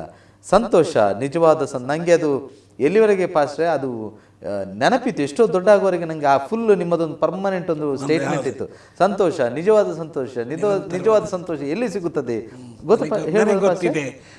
ಒಂದು ನಿಮಿಷ ವೀಕ್ಷಕರು ಕೇಳಿ ಇಲ್ಲಿ ಕೇಳಿ ಪಾಸ್ಟರ್, ಇವತ್ತಿಗೂ ಅದು ನೆನಪುಂಟು, ತುಂಬಾ ವರ್ಷ. ಪಾಸ್ಟರ್ ಅದು ಏನು ಹೇಳ್ತಿದ್ರಿ ನೀವು ಬೆಳಿಗ್ಗೆ? ಸಂತೋಷ, ನಿಜವಾದ ಸಂತೋಷ, ನಿರಂತರವಾದ ಸಂತೋಷ ನಮಗೆ ಎಲ್ಲಿ ಸಿಕ್ಕುವುದು ನನಗೆ ಗೊತ್ತಿದೆ. ಯಾಕಂದರೆ ನಾನು ಈ ಸಂತೋಷವನ್ನು ಅನುಭವಿಸ್ತಾ ಇದ್ದೇನೆ, ಯಾಕಂದರೆ ಸಂತೋಷ ಅನುಭವಿಸ್ತಾ ಇದ್ದೇನೆ ಅಂಥೇಳಿ ನಾನು ಇದನ್ನು ಹೇಳ್ತಾ ಇದ್ದೆ. ಕೆಲವು ಲೈನ್ ಆಯಿತು. ಪಾಸ್ಟರ್ ಇದು ಇದು ನೀವೇ ಬರ್ದದ ಪಾಸ್ಟರ್ ಈ ವಾಕ್ಯ? ಇಲ್ಲ, ನಮ್ಮವರು ಇನ್ನೊಬ್ಬರು ಬರ್ದಿದ್ರು. ಬಹಳ ಚಂದ. ಯಾಕಂದ್ರೆ ಪ್ರೋಗ್ರಾಮ್ ಸಂತೋಷ ಮಾರ್ಗ ಕಾರ್ಯಕ್ರಮ ಪ್ರಾರಂಭ ಆಗುವಾಗಲೇ ಈ ಸ್ಟೇಟ್ಮೆಂಟ್ ಅನ್ನು ನೀವು ಮಾಡ್ತಿದ್ದೀರಿ. ತುಂಬಾ ಸಣ್ಣ ಹುಡುಗ ನಾನು. ಆಗ ಇಷ್ಟನ್ನು ಕೇಳಿಕೆ ನಾನು ಕೂತ್ಕೊಳ್ತಿದ್ದೆ. ನಮ್ಮ ಅಮ್ಮ ಯಾವಾಗಲೂ ರೇಡಿಯೋ ಟ್ಯೂನ್ ಮಾಡ್ತಿದ್ರು ಇದೊಂದು ಕಾರ್ಯಕ್ರಮಕ್ಕೆ. ಪಾಸ್ಟರ್, ಈಗ ರೇಡಿಯೋ ಆಗಿನ ಕಾಲದಲ್ಲಿ ಬಹಳ ದೊಡ್ಡ ಸಾಧನವಾಗಿ, ಅಂದ್ರೆ ಮತ್ತಿನ್ನೊಂದು ಅಂದ್ರೆ ದೊಡ್ಡ ಶ್ರಮ ವಹಿಸ್ತಿದ್ರಿ. ಅದು ನನ್ನ ಪ್ರಕಾರ ಶ್ರೀಲಂಕಾ ಬ್ರಾಡ್ಕಾಸ್ಟ್ ನ ಮೂಲಕವಾಗಿ ಸುವಾರ್ತೆಯನ್ನು ಸಂತೋಷ ಮಾರ್ಗ ಅಂತ ಕಾರ್ಯಕ್ರಮ ಕೊಡ್ತಿದ್ದೆ. ಇವನ್ ಈ ಸಮಯದಲ್ಲಿ ನಾನು ಪಾಸ್ಟರ್ ಅಮ್ಮನನ್ನು, ಆಂಟಿಯನ್ನು ಬಹಳ ನೆನಪು ಮಾಡ್ತೇನೆ. ಯಾಕಂದ್ರೆ ಆ ಸೇವೆಯಲ್ಲಿ ಬಹಳ ತುಂಬ ಕೆಲಸ ಮಾಡಿದ್ದಾರೆ. ಫಸ್ಟ್ ಆ ರೇಡಿಯೋ ಸೇವೆ ಬಗ್ಗೆ ಒಂದು ಆಲೋಚನೆ, ಯಾಕಂದ್ರೆ ಈಗ ಕೇಳಲಿಕ್ಕೆ ಸಿಗುದಿಲ್ಲ. ಈಗ ರೇಡಿಯೋ ಒಂದು ರೀತಿಯಲ್ಲಿ ಔಟ್ಡೇಟೆಡ್ ಆಗಿದ್ರು ಸಹ ಕೆಲವು ಕಡೆಗಳಲ್ಲಿ ಈಗಲೂ ಸಹ ಚಾಲ್ತಿಯಲ್ಲಿದೆ. ಆದರೆ ಇವತ್ತು ಟಿವಿ ಬಹಳ ವಿಶೇಷವಾದ ಒಂದು ಮಾಧ್ಯಮ. ಆದರೆ ಈಗ ನೀವು ಸಂತೋಷ, ನಿಜವಾದ ಸಂತೋಷ, ನಿರಂತರವಾದ ಸಂತೋಷ ನಮಗೆ ಎಲ್ಲಿ ಸಿಕ್ಕುವುದು ನನಗೆ ಗೊತ್ತಿದೆ ಅಂತ ನಾವು ಆರಂಭದಲ್ಲಿ ಹೇಳ್ತಾ ಇದ್ದೀವಲ್ಲ, ಅದಕ್ಕೆ ಒಂದು ದೇವರು ಮಾಡಿದಂಥ ಒಂದೆರಡು ಕಾರ್ಯ ನಿಮಗೆ ಹೇಳಲಿಕ್ಕೆ ಇಷ್ಟಪಡ್ತೇನೆ. ಒಂದು ಕಾರ್ಕಳದಲ್ಲಿ ಅದೀಗ ಆ ವ್ಯಕ್ತಿಯೊಂದಿಗೆ ನನಗೆ ಸಂಬಂಧ ಕಾಂಟ್ಯಾಕ್ಟ್ ಇಲ್ಲ, ಭಾಳ ವರ್ಷಗಳಿದೆ. ಯಾಕಂದರೆ ತುಂಬ ವರ್ಷಗಳ ಹಿಂದಿನ ಕತೆ. ಯಾಕಂದರೆ ಸುಮಾರು 35 ವರ್ಷ ರೇಡಿಯೋಯಲ್ಲಿ ಸತತವಾಗಿ ನನ್ನ ಕಾರ್ಯಕ್ರಮಗಳನ್ನು ಕೊಡ್ತಾ ಬಂದಂಥವನು. ಒಂದು ದಿನ ಒಬ್ಬ ಯವನಸ್ಥ ಅವನ ಜೀವನದಲ್ಲಿ ಜಿಗುಪ್ಸಿಯಾಗಿ ಅವನು ಆತ್ಮಹತ್ಯೆ ಮಾಡಿಕೊಂಡು ಸಾಯಬೇಕಂತ ನಿರ್ಧಾರ ಮಾಡಿದ. ಅವನ ಅಂಗಡಿಗೆ ಹೋಗಿ ಒಂದು ವಿಷದ ಬಾಟ್ಲು ಸಹ ತಗೊಂಡು ಬಂದಿದ್ದಾನೆ. ಆಗ ನಮ್ಮ ಕಾರ್ಯಕ್ರಮ ಬೆಳಿಗ್ಗೆ 7:15 ಬರ್ತಾ ಇತ್ತು. ಬೆಳಿಗ್ಗೆ ಅವನೇನು ಮಾಡಿದ, ತನ್ನ ಕೋಣೆಗೆ ಹೋಗಿ ಬಾಗಿಲು ಹಾಕ್ಕೊಂಡು ಇನ್ನೇನು ವಿಷ ಕುಡಿಬೇಕಂತೇನೋ ಆಲೋಚನೆ ಹೋಗಿದ್ದಾನೆ. ಅದು ಏನೋ ಮನಸ್ಸಾಯಿತು. ಅವನ ಟೇಬಲ್ ಮುಂದೆ ಟ್ರಾನ್ಸಿಸ್ಟರ್ ಇತ್ತು. ಹೀಗೆ ನಾವು ಒತ್ತಿದ ತಕ್ಷಣ ಅವನ ಬಾಯಿಗೆ ಕೇಳಿದ್ದು ಸಂತೋಷ, ನಿಜವಾದ ಸಂತೋಷ, ನಿರಂತರವಾದ ಸಂತೋಷ ನಮಗೆಲ್ಲಿ ಸಿಕ್ಕುವುದು ನನಗೆ ಗೊತ್ತಿದೆ ಅಂತ ಹೇಳುವ ಅವ್ರಿಗೆ ಉತ್ತರ, ನನಗೆ ಸಂತೋಷ ಇಲ್ಲ, ನನಗೆ ಸಮಾಧಾನ ಇಲ್ಲ, ಸಾಯ್ಲಿಕ್ಕೆ ಹೊರಟಿದ್ದೇನೆ, ಇವರೇನು ಸಂತೋಷದ ಬಗ್ಗೆ ಮಾತಾಡ್ತಾ ಇದ್ದಾರೆ. ಅವನಿಗೊಂಥರ ಆಶ್ಚರ್ಯ. ಏನು ಮಾಡಿದ, ಬಾಟ್ಲ ಅಲ್ಲೇ ಇತ್ತ ಟೇಬಲ್ ಮೇಲೆ. ಅವತ್ತಿಗೆ ಅದನ್ನ ಕೇಳಲಿಕ್ಕೆ ಯಾಕೆಂದ್ರೆ ಕಡೆಗೆ ಅವತ್ತು ಆಶ್ಚರ್ಯ ಅಂತಂದ್ರೆ, ಅವತ್ತು ನನ್ನ ಸಾರಿದ ಸಂದೇಶ ಏನಂತಂದ್ರೆ, ಆತ್ಮಹತ್ಯೆಯು ನಿನ್ನ ಜೀವನದ ಸಮಸ್ಯೆಗೆ ಪರಿಹಾರವಲ್ಲ ಎಂಬುದೇ ಅವತ್ತಿನ ಸಂದೇಶ. ಯೇಸುವೆ. ಈಗ ಅವನು ಸಾಯ್ಲಿಕ್ಕೆ ಹೊರಟಿದ್ದಾನೆ.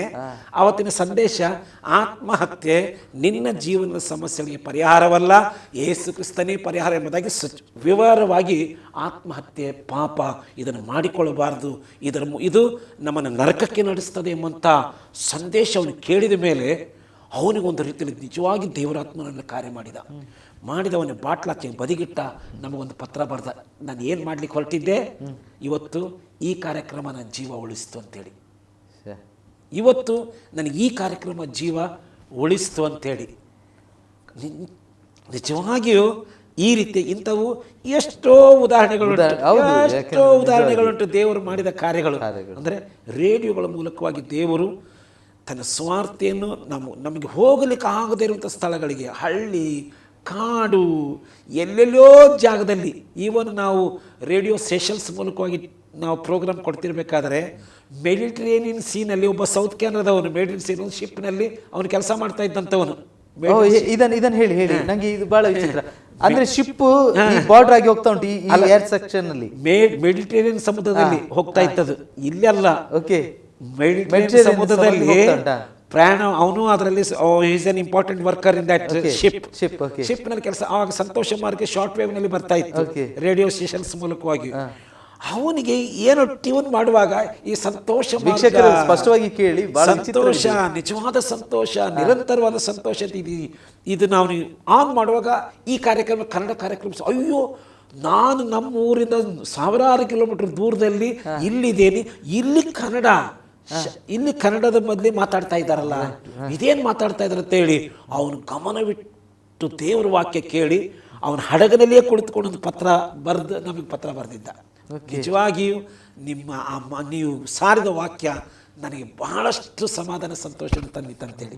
ನನ್ನ ಇಂಥ ಆಕಸ್ಮಿಕವಾದ ಕಾಲ್, ಐ ಮೀನ್ ಟ್ಯೂನ್ಗಳು ತುಂಬಾ ಜನ ಬಹಳಷ್ಟು ಇದು ಬಹಳ ವಿಚಿತ್ರ ಅಲ್ಲ. ನೋಡಿ ಮಂಡ್ಯದ ಹತ್ರ ಒಂದು ಹಳ್ಳಿ ಇದೆ.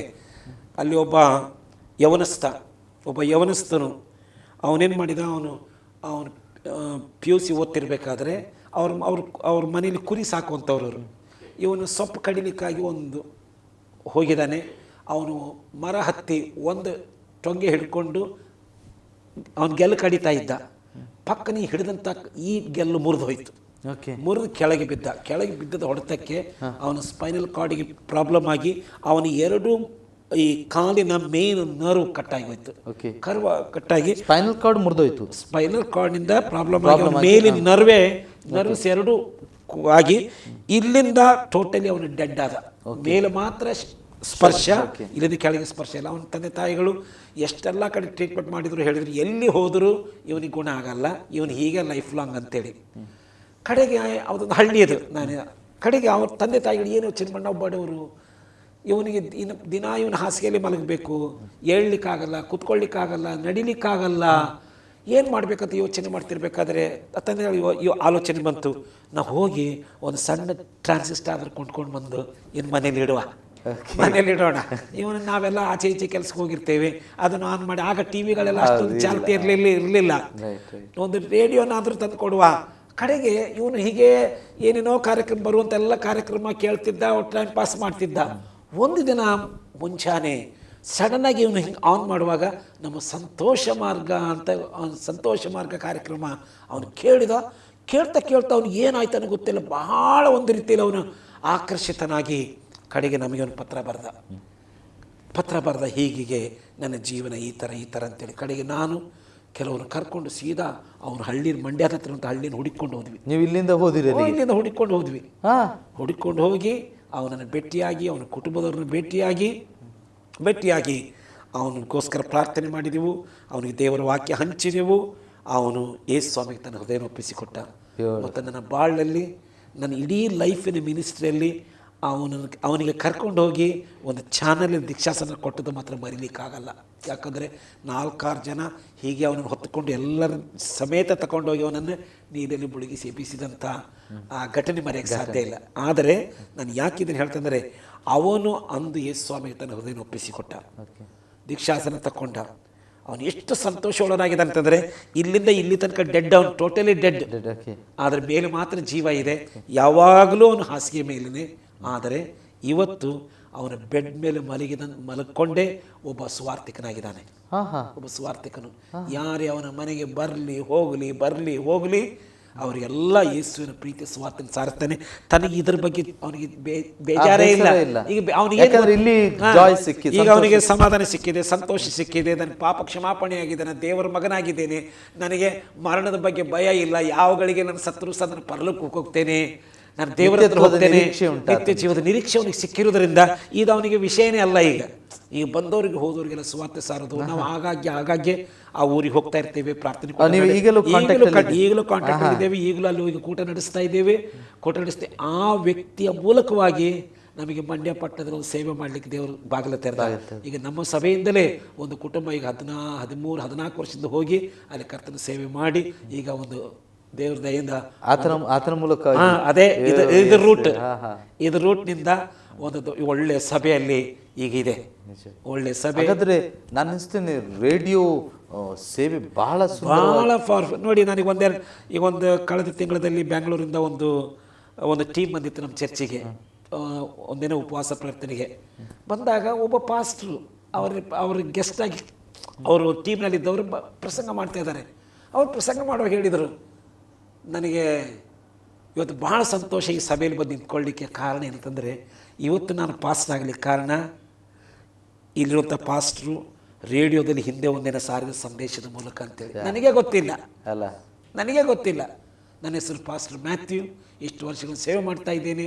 ನಾನು ಇವತ್ತು ಸೇವೆಗೆ ಬರಲಿಕ್ಕೆ ಕಾರಣ ಆ ಸಂತೋಷ ಮಾರ್ಗ ರೇಡಿಯೋ ನನ್ನ ಕಾರ್ಯಕ್ರಮವನ್ನು ಅವತ್ತು ಕೇಳಿ ನಾನು ಯೇಸು ಸ್ವಾಮಿ ನನ್ನ ಹೃದಯ ಒಪ್ಪಿಸಿಕೊಟ್ಟು ಇವತ್ತಿನ ಸೇವಕನಾಗಿದೆ. ನನಗೆ ಗೊತ್ತಿರಲಿಲ್ಲ. ನಿಮಗೆ ನಾನು ಹೀಗೆ ಒಂದು ಪ್ರಶ್ನೆ ಕೇಳೋದು ಪಾಸ್ಟರ್, ನಿಮಗಾಗ ಏನು ಅನಿಸಿತ್ತು? ನಿಜವಾಗಿ ನಾನು ದೇವರಿಗೆ ತುಂಬ ಹೃದಯದಿಂದ ದೇವರಿಗೆ ಕೃತಜ್ಞತೆ ಸಲ್ಲಿಸಿದೆ. ದೇವರೇ, ನಿನ್ನ ವಾಕ್ಯ ಸತ್ಯ ಮತ್ತು ಕಾರ್ಯ ಸಾಧಿಸಿದ ಹಿಂದಕ್ಕೆ ಬರಲ್ಲ. ಅದು ನಿಮಗೆ ಇಷ್ಟು ನೋಡಿ, ನಾನು ಅನಿಸ್ತೇನೆ ಆ ವ್ಯಕ್ತಿ ಯಾವಾಗ ಕೇಳಿರ್ಬೋದು ಪಾಸ್ಟರ್, ಇವನು 25-28 ವರ್ಷದಿಂದ ನೀವು ಅದರ ಫಲವನ್ನು ಈಗ ಕೇಳ್ತಾ ಇದ್ದೀರಿ. ನನಗೆ ಆಶ್ಚರ್ಯ ಆಯ್ತು ಅವ್ರು ಬಂದು ಸಾಕ್ಷಿ ಹೇಳುವಾಗ. ನನಗೆ ಅವ್ರ ಬಗ್ಗೆ ಪರಿಚಯ ಇಲ್ಲ, ಅವ್ರು ಬಂದು ಸಾಕ್ಷಿ ಈ ವಾಕ್ಯದಕ್ಕೆ ಕೋಟ್ ಆಗ್ಬೋದು. ಉದಾಹರಣೆಗೆ, ನಿನ್ನ ಅನ್ನವನ್ನು ನೀರಿನ ಮೇಲೆ ಚೆಲ್ಲು, ಬಹುದಿನಗಳಾದ ಮೇಲೆ ನಿನಗೆ ಸಿಕ್ಕುವುದು. ಇದು ಬಹು ವರ್ಷಗಳಾಗಿದೆ. ಆದರೆ ಇಂಥದ್ದು ಎಷ್ಟೋ ಇದೆ. ದೇವರಿಗೆ ಸ್ತೋತ್ರ. ನಿಜವಾಗಿಯೂ ನಾನು ದೇವರಿಗೆ ಸ್ತೋತ್ರ ಸಲ್ಲಿಸ್ತೇನೆ ಇದರ ನಿಮಿತ್ತವಾಗಿ. ನಾವೀಗ ಮಾತಾಡ್ತಿರುವಂಥದ್ದು ಪಾಸ್ಟರ್ ಜೋಸೆಫ್ ಜಮಖಂಡಿ 20ನೇ ಹಾಗೂ 21ನೇ ಶತಮಾನದ ಮಧ್ಯದಲ್ಲಿ ಕರ್ನಾಟಕ ರಾಜ್ಯದ ಕ್ರೈಸ್ತ ಅಪೋಸ್ತಲರಾಗಿ ಸೇವೆಯನ್ನು ಸಲ್ಲಿಸ್ತಾ ಇರುವರು. ಇಂದಿಗೂ ತನ್ನ ಸೇವೆಯನ್ನು ಮಾಡ್ತಾ ಮುಂದೆ ಬರ್ತಿದ್ದಾರೆ.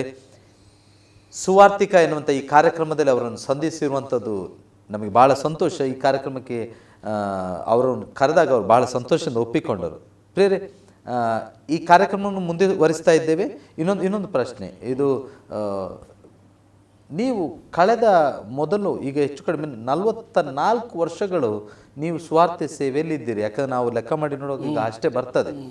44 ವರ್ಷಗಳು ಅಂದರೆ ಒಂದು ದೊಡ್ಡ ವಿಷಯವೇ ಅದು. ಓಕೆ ಪಾಸ್ಟರ್, ನಿಮಗೆ ಪ್ರಾರಂಭದ ಸೇವೆಗಳು ಮತ್ತು ಈಗ ನಡೀತಿರುವಂಥ ಸೇವೆಗಳ ಬಗ್ಗೆ ಏನು ವ್ಯತ್ಯಾಸ? ಯಾಕಂದರೆ 2-3 ಚೇಂಜ್ ಓವರ್ಗಳನ್ನು ನೀವು ನೋಡಿದ್ದೀರಿ. ಒಂದು ವೇಳೆ ತ್ಯಾಗದ ಮನೋಭಾವ, ಆಗ ನೀವೀಗ ತಾನೇ ಆಗ ಮಾತಾಡುವಾಗ ಒಂದು ಮಾತು ಹೇಳಿದ್ರಿ, ಈಗ ತಾನೇ ನನಗೆ ಲೆಟರ್ ಸಿಕ್ಕಿದ ಕೂಡಲೇ ಅದು ಯಾರ್ದು ನಾನು ಎದ್ದು ಹೋದೆ. ಇದಕ್ಕೆ ಅದು ವಿಚಿತ್ರ. ಯಾಕಂತ ಹೇಳಿದರೆ ನಾವೀಗ ಅನೇಕ ಸಲ ನಮಗೂ ಕಾಲ್ ಬರ್ತದೆ, ನಮಗೂ ಏನಾದರೂ ಮೇಲ್ ಬರ್ತದೆ, ನಾವು okay will pray for you ಅಲ್ಲ, ನಾವು ಪ್ರಾರ್ಥನೆ ಮಾಡ್ತೇವೆ ಹೇಳಿ ನಾವು ಫೋನ್ ಇಡ್ತೇವೆ. ನೀವು ಆಗಲೇ ಎದ್ದು ಹೋದಿರಿ, ಅದೊಂದು ಥರದ ಸೇವೆ. ಬಟ್ ಈಗ ಆಗದು ಮತ್ತು ಈಗದು ನೆನೆಸುವಾಗ ನೀವು ಏನು ಹೇಳ್ತೀರಿ? ಏನು ಈಗ ಬಹಳ ವ್ಯತ್ಯಾಸ ಉಂಟು. ಅಂದರೆ ಆಗ ನಾವು ಸುಖ ಬಯಸಲಿಲ್ಲ, ಏನಿದೆಯೋ ಯುದ್ಧದಲ್ಲಿ ತೃಪ್ತಿ ಪಡ್ತಿದ್ವಿ, ಅದರಲ್ಲಿಯೇ ನಾವು ಏನು ಮಾಡ್ಲಿಕ್ಕೆ ಸಾಧ್ಯ ಉಂಟು ಅದನ್ನು ಮಾಡಲಿಕ್ಕೆ ಉತ್ಸುಕರಾಗಿದ್ವಿ. ಅದನ್ನು ಈಗ ಹಾಗಲ್ಲ. ಈಗ ಜನಗಳು ಹೆಚ್ಚಿನ ಅನುಕೂಲತೆ ಬಯಸ್ತಾರೆ, ಕಂಫರ್ಟೇಬಲ್ ಬಯಸ್ತಾರೆ, ಎಲ್ಲವೂ ಸಹ ಅಚ್ಚುಕಟ್ಟಾಗಿ ಎಲ್ಲ ಇದು ಬಯಸ್ತಾರೆ. ಆದರೆ ನಾನು ನೆನೆಸ್ತೇನೆ ಅದು ಬಹಳ ಒಳ್ಳೆಯದು. ಯಾಕಂದರೆ ಅದರ ಮೂಲಕವಾಗಿ ನಾವು ಕಲಿತಂಥ ಪಾಠಗಳು ಬಹಳ ವಿಶೇಷ. ನಾನು ಹೀಗೆ ಪರ್ಟಿಕ್ಯುಲರ್ ರೇಡಿಯೋ ಮೂಲಕವಾಗಿ ದೇವರು ಮಾಡಿದ ಕಾರ್ಯಗಳು ಬಹಳ ಬಹಳ ಯಾಕಂದ್ರೆ ಇತ್ತು. ನಾನು ನೆನೆಸ್ತೇನೆ ಪಾಸ್ಟ್ರೆ, ರೇಡಿಯೋ ತುಂಬಾ ಜನ ಪ್ರೀಚ್ ಮಾಡ್ತಾರೆ, ಬಟ್ ಅದರ ಫಾಲೋ ಅಪ್ಗಳನ್ನು ಈ ರೀತಿ ಎಲ್ಲ ಮಾಡಿರುವಂಥದ್ದು ಬಹಳ ವಿಶೇಷ. ನಿಜ. ನಾನಂತೂ ನೋಡಿ ಬರೀ ಟೂ ವೀಲರ್ನಲ್ಲಿ ಸ್ಕೂಟರ್ನಲ್ಲಿ ಈ ರಾಜ್ಯದ ಮೂಲೆ ಮೂಲೆ ಸುತ್ತಾಡಿದ್ದೇನೆ. ಎಷ್ಟೆಷ್ಟು ಹಳ್ಳಿಗಳು, ಒಂದು ಪತ್ರ ಹಿಡ್ಕೊಂಡು 50 ಪೈಸೆದೊಂದು ಕಾರ್ಡ್ ಹಿಡ್ಕೊಂಡು ನಾನು ಎಷ್ಟೆಷ್ಟೋ 100 ಕಿಲೋಮೀಟರ್ಗಳನ್ನು ಪ್ರಯಾಣ ಮಾಡಿದ್ದೇನೆ. ಅವ್ರನ್ನ ಪತ್ತೆ ಹಚ್ಚಿದೆ. ಅಂದ್ರೆ ನಿಮ್ಮ ಭಾರ ಅಂದ್ರೆ ಆತ್ಮಗಳ, ಈಗ ತಾನೇ ನೀವು ಹೇಳ್ತೀರಿ 33 ವರ್ಷಗಳಲ್ಲಿ ಕ್ರಿಸ್ತೇಸು ಸ್ವಾಮಿ ಆತ್ಮ ಭಾರವುಳ್ಳ. ಸೊ ನಿಮಗೆ ಆ ಭಾರ ಇತ್ತು ಅಂತ ಹೇಳಿದ್ರೆ ಕೇವಲ ಲೆಟರ್ ನೋಡಿ, ನಾವು ಹಿಂದೆ ಲೆಟರ್ ಬರೆಯುವ ಅವರಿಗೆ, ನಾವು ನಿಮಗೋಸ್ಕರ, ಹಾಗೆ ಮಾತ್ರ ಅಲ್ಲ, ಕ್ರಿಯೆ ಮೂಲಕವಾಗಿಯೂ ಅದನ್ನು ಸುವಾರ್ತೆಯನ್ನು ಸಾರಿಸುತ್ತದೆ. ಬ್ಯೂಟಿಫುಲ್. ಈಗ ಇನ್ನೊಂದು ಪ್ರಶ್ನೆ ಪಾಸ್, ಯಾಕಂದ್ರೆ ನಿಮ್ಮ ಹತ್ರ ಮಾತಾಡಲಿಕ್ಕೆ ಶುರು ಮಾಡಿದ್ರೆ ನಾನು ಅನಿಸ್ತೇನೆ ಇದು ಪೂರ್ತಿ ಬೇಕಾದಿತ್ತು, ಯಾಕಂದರೆ ನಿಮ್ಮ ಅನುಭವಗಳನ್ನೇ ಮಾತಾಡಲಿಕ್ಕೆ ಸಮಯ ಸಾಕಾಗೋದಿಲ್ಲ. ನೀವು ಈಗ ಏನನ್ನು ಬದಲಾವಣೆಯನ್ನು ಅಪೇಕ್ಷಿಸ್ತೀರಿ? ಯಾವ ರೀತಿಯ ಬದಲಾವಣೆಯನ್ನು ಈಗಿನ ಸೇವೆಗಳಲ್ಲಿ ನೀವು ಅಪೇಕ್ಷಿಸ್ತೀರಿ? ಅಂದರೆ ಯಾವುದರ ಕಡೆಗೆ ಹೋಗ್ತಾ ಉಂಟು? ನಮ್ಮಲ್ಲಿ ಒಂದು ಬದಲಾವಣೆ ಬೇಕು, ನಿಜ ಸುವಾರ್ತೆ, ಅಥವಾ ಏನು ಹೇಳ್ತೀರಿ? ನಾನು ಮೊದಲನೇದಾಗಿ ಈ ಸೇವೆ ನಾನು ಒಂದು ವೃತ್ತಿಯಾಗಿ ಸ್ವೀಕಾರ ಮಾಡಿಲ್ಲ. ಇಲ್ಲ, ಇದೊಂದು ಜಾಬ್. ಅಂದರೆ ಎಲ್ಲರೂ ತಮ್ಮ ಹೊಟ್ಟೆಪಾಡಿಗೋಸ್ಕರವಾಗಿ ಏನೇನೋ ಕೆಲಸಗಳನ್ನು ಮಾಡ್ತಾ ಇದ್ದಾರೆ. ಇದು ಸಹ ನನ್ನ ಹೊಟ್ಟೆಪಾಡಿಗಾಗಿರುವಂಥ ಒಂದು ಕೆಲಸ ಅಂತ ನಾನು ಇದನ್ನು ಸ್ವೀಕಾರ ಮಾಡಿಲ್ಲ. ಇದೊಂದು ವೃತ್ತಿ ಅಲ್ಲ, ಇದೊಂದು ವೃತ್ತಿ ಅಲ್ಲ, ಇದು ನಿತ್ಯತೆಗೆ ಸಂಬಂಧಪಟ್ಟಂಥ ಒಂದು ಮಹಿಮೆಯ ಕೆಲಸ ಇದು. ಓಕೆ. ಯಾಕಂದರೆ ಇದು ಈ ಲೋಕಕ್ಕೆ ಸಂಬಂಧಪಟ್ಟದ್ದಲ್ಲ, ನಿತ್ಯತೆಗಾಗಿ ಇರುವಂಥ ಒಂದು ಕೆಲಸ ಇದು. ನನಗೆ ವೃತ್ತಿಯಾಗಿ ಇದನ್ನು ಸ್ವೀಕಾರ ಮಾಡಲಿಲ್ಲ. ಮತ್ತು ಎರಡನೇದಾಗಿ ಒಬ್ಬ ದೇವರ ಸೇವೆಗೆ ಇಳಿಯಬೇಕಾದ್ರೆ ವೃತ್ತಿ ಅಂತ ಯಾರು ಸ್ವೀಕಾರ ಮಾಡಿ ಕೆಲಸಕ್ಕೆ ಇಳಿತಾರಲ್ಲ, ಅವರಿಗೆ ನಾನು ಹೆಚ್ಚಿಂದ ಏನು ಬಯಸೋಕ್ಕಾಗಲ್ಲ, ಹೆಚ್ಚಿಂದ ನಿರೀಕ್ಷಿಸಲಿಕ್ಕಾಗಲ್ಲ. ಒಂದು ಡ್ಯೂಟಿ ಥರ ಕೆಲಸ ಮಾಡ್ತಾರೆ, ಲೆಕ್ಕಕ್ಕೆ 8 to 6 ಅಷ್ಟೇ, ಲೆಕ್ಕಕ್ಕೆ ಆ ಡ್ಯೂಟಿ ಬಿಟ್ಟು ಅದಕ್ಕಿಂತ ಹೆಚ್ಚಿಂದ ಏನಕ್ಕೂ ಅವ್ರು ಮುಂದೆ ಹೋಗಲ್ಲ. ಅದು ಸಲ್ಲದು ಅಂತ ಹೇಳುದು ನೀವು? ಅದು ಸಲ್ಲದು. ಇದು ನಿಜವಾದ ಸೇವೆಗೆ ಸಮಯ, ನಮ್ಮ ಶ್ರಮ, ನಮ್ಮ ತ್ಯಾಗ ನಾವು ಲೆಕ್ಕಕ್ಕೆ ತಗೊಳ್ಳಲ್ಲ. ಯಾವಾಗ ತಗೊಳ್ಳಲ್ಲ ಅಂತಂದರೆ ಅವನು ನಿಜವಾಗಿಯೂ ದೇವರ ಸೇವೆಗೆ ಕರೆಯುಳ್ಳವನಾಗಿರ್ಬೇಕು. ಈಗ ಒಬ್ಬನು ಹೇಳೋದ್ರಿಂದ ಬರೋದು ಬೇರೆ, ಯಾರೋ ಹೇಳೋದಕ್ಕೋಸ್ಕರ ಒಂದು ವೃತ್ತಿ ಅಂತ ಸ್ವೀಕಾರ ಮಾಡೋದು ಬೇರೆ, ಮತ್ತು ದೇವರಿಂದ ಪ್ರೇರಿತನಾಗಿ ಕರ್ತನ ಸೇವೆಗೆ ಬರೋದೇ ವಿಷಯ ಬೇರೆ. ಓಕೆ. ದೇವರ ಸೇವೆಗೆ ನಾನೀಗ ನೋಡಿ, ನನಗೆ ದೇವರು ಸೇವೆ ಕರೀಲಿಕ್ಕೆ ದೇವರು ನನ್ನ ಸ್ಪಷ್ಟವಾಗಿ ಕರೆದಿದ್ದಾನೆ. ಆ ಕರೆಯ ದಿನ ಮರಿಲಿಕ್ಕಾಗಲ್ಲ. ಅದು ಏನು ಆವತ್ತು ನನಗೂ ದೇವರಿಗೂ ಮಧ್ಯೆ ಆದಂಥ ವ್ಯವಹಾರ ಉಂಟಲ್ಲ, ಅದು ಕಣ್ಮುಂದೆ ಈಗಲೂ ಒಂದು ನನ್ನ ಮುಂದೆ ಕಣ್ಮುಂದೆನೇ ಉಂಟದು, ಒಂದು ನೋಡಿದಾಗತ್ತೆ. ಹಾಗಾಗಿ ನನಗೆ ಗೊತ್ತುಂಟು, ನನಗೆ ಯಾರು ಮನುಷ್ಯರು ಹೇಳಿದ್ರಿಂದ ಬಂದದ್ದಲ್ಲ, ನಾನು ದೇವರು ಕರೆದಿದ್ದಾನೆ, ನಾನು ದೇವರಿಗೆ ಕಡೆಯವರೆಗೆ ನಂಬಿಗಸ್ತೇನೆ. ಅದರಿಂದ ನಾನು ಅನಿಸ್ತೇನೆ ನಿಮಗೆ, ಡೆಫಿನೆಟ್ಲಿ ನಾನು ನಂಬ್ತೇನೆ, ನಿಮ್ಮ ಜೀವಿತಗಳಲ್ಲಿ ತುಂಬ ಅನಾನುಕೂಲತೆಗಳನ್ನು ಕೂಡ ಕಂಡು, ಮೇ ಬಿ ಫೈನಾನ್ಷಿಯಲಿ ಬಹಳ ಕಷ್ಟಗಳ ಅನುಭವಿಸುವಾಗ ಆ ಕರೆ ನಿಮ್ಮ ಕಿವಿಯಲ್ಲಿ ಇರುವುದರಿಂದ ನೀವು ದೆಸೆಗೆಡಲಿಲ್ಲ. ಮತ್ತೆ ಏನಿದೆ ಇಲ್ಲದೆ ನಮಗೆ ಅದೊಂದು ವಿಷಯನೇ ಅಲ್ಲ. ನನಗೆ ಅದಲ್ಲ, ನನಗೆಂದ್ರೆ ನಿನಗಿರುವಗಳಲ್ಲಿ ತೃಪ್ತನಾಗಿರು ದೇವರ ವಾಕ್ಯ ಹೇಳುತ್ತೆ. ಪರ್ಫೆಕ್ಟ್ ಕಾಲ್ ಅಥವಾ ಬಹಳ ಸ್ಪಷ್ಟವಾದ ಒಂದು ಕಾಲ್ ಇರುವುದಾದ್ರೆ ಚಿಂತೆ ಮಾಡಬೇಕು, ಏನಿದೆ ಏನಿಲ್ಲ ಯಾರು ಚಿಂತನೆ ಮಾಡಿ ಅಂತ ಒಂದು ಕರೆ ಇದ್ರೆ ಖಂಡಿತವಾಗಿ ಇವುಗಳ ಬಗ್ಗೆ ತಲೆ ಕೆಡಿಸ್ಕೊಳಕ್ಕೆ ಹೋಗಲ್ಲ. ಈಗ ನೋಡಿ, ನಾನು ಇಡೀ ಉಡುಪಿ ಜಿಲ್ಲೆಯಾದ ಎಲ್ಲ ಈ ತಾಲೂಕುಗಳಿಂದ ಸೈಕಲ್ ಮೆಟ್ಟಿದ್ದೀನಿ. 12 ವರ್ಷ, 13 ವರ್ಷ ಹೋಗದೇ ಇರೋ ಗ್ರಾಮಗಳೆಲ್ಲ, ಹೋಗದೇ ಇರೋಂಥ ಸ್ಥಳಗಳಿಲ್ಲ. ಸೈಕಲ್ ಅದು ಒಂದು ಹಳೆಯ ಸೈಕಲಲ್ಲಿ ಅಷ್ಟು ವರ್ಷ ಓಡಾಡಿದ್ದೀನಿ. ಆಮೇಲೆ ಒಂದು ಹಳೆ ಲ್ಯಾಂಬಿ, ಆಮೇಲೆ ಮತ್ತೊಂದು ಸ್ಕೂಟ್ರು. ಈಗ ದೇವರು 4 ವೀಲರ್ ಕೊಟ್ಟಿದ್ದಾರೆ, ಸ್ತೋತ್ರ ಅಷ್ಟೇ. ಯಾಕಂದರೆ ನನಗೆ ಹೇಗೆ ನಾನು ಪ್ರಾರಂಭಿಸಿದ್ದೇನೆ ನನಗೆ ಚೆನ್ನಾಗಿ ಗೊತ್ತಿದೆ. ಹಾಗಾಗಿ ನಾನು ದೇವರು ನನ್ನ ನಡೆಸಿದ ಹೆಜ್ಜೆಗೆ ನಾನು ಒಂದೇ ಸರಿಗೆ ಜಂಪ್ ಮಾಡಿ ಮೇಲೆ ಹೋಗಕ್ಕೆ ನಾನು ಇಷ್ಟಪಟ್ಟವನಲ್ಲ, ಒಂದೊಂದೇ ಮೆಟ್ಲು ಹತ್ತುತ್ತಾ ಬಂದವ ನಾನು.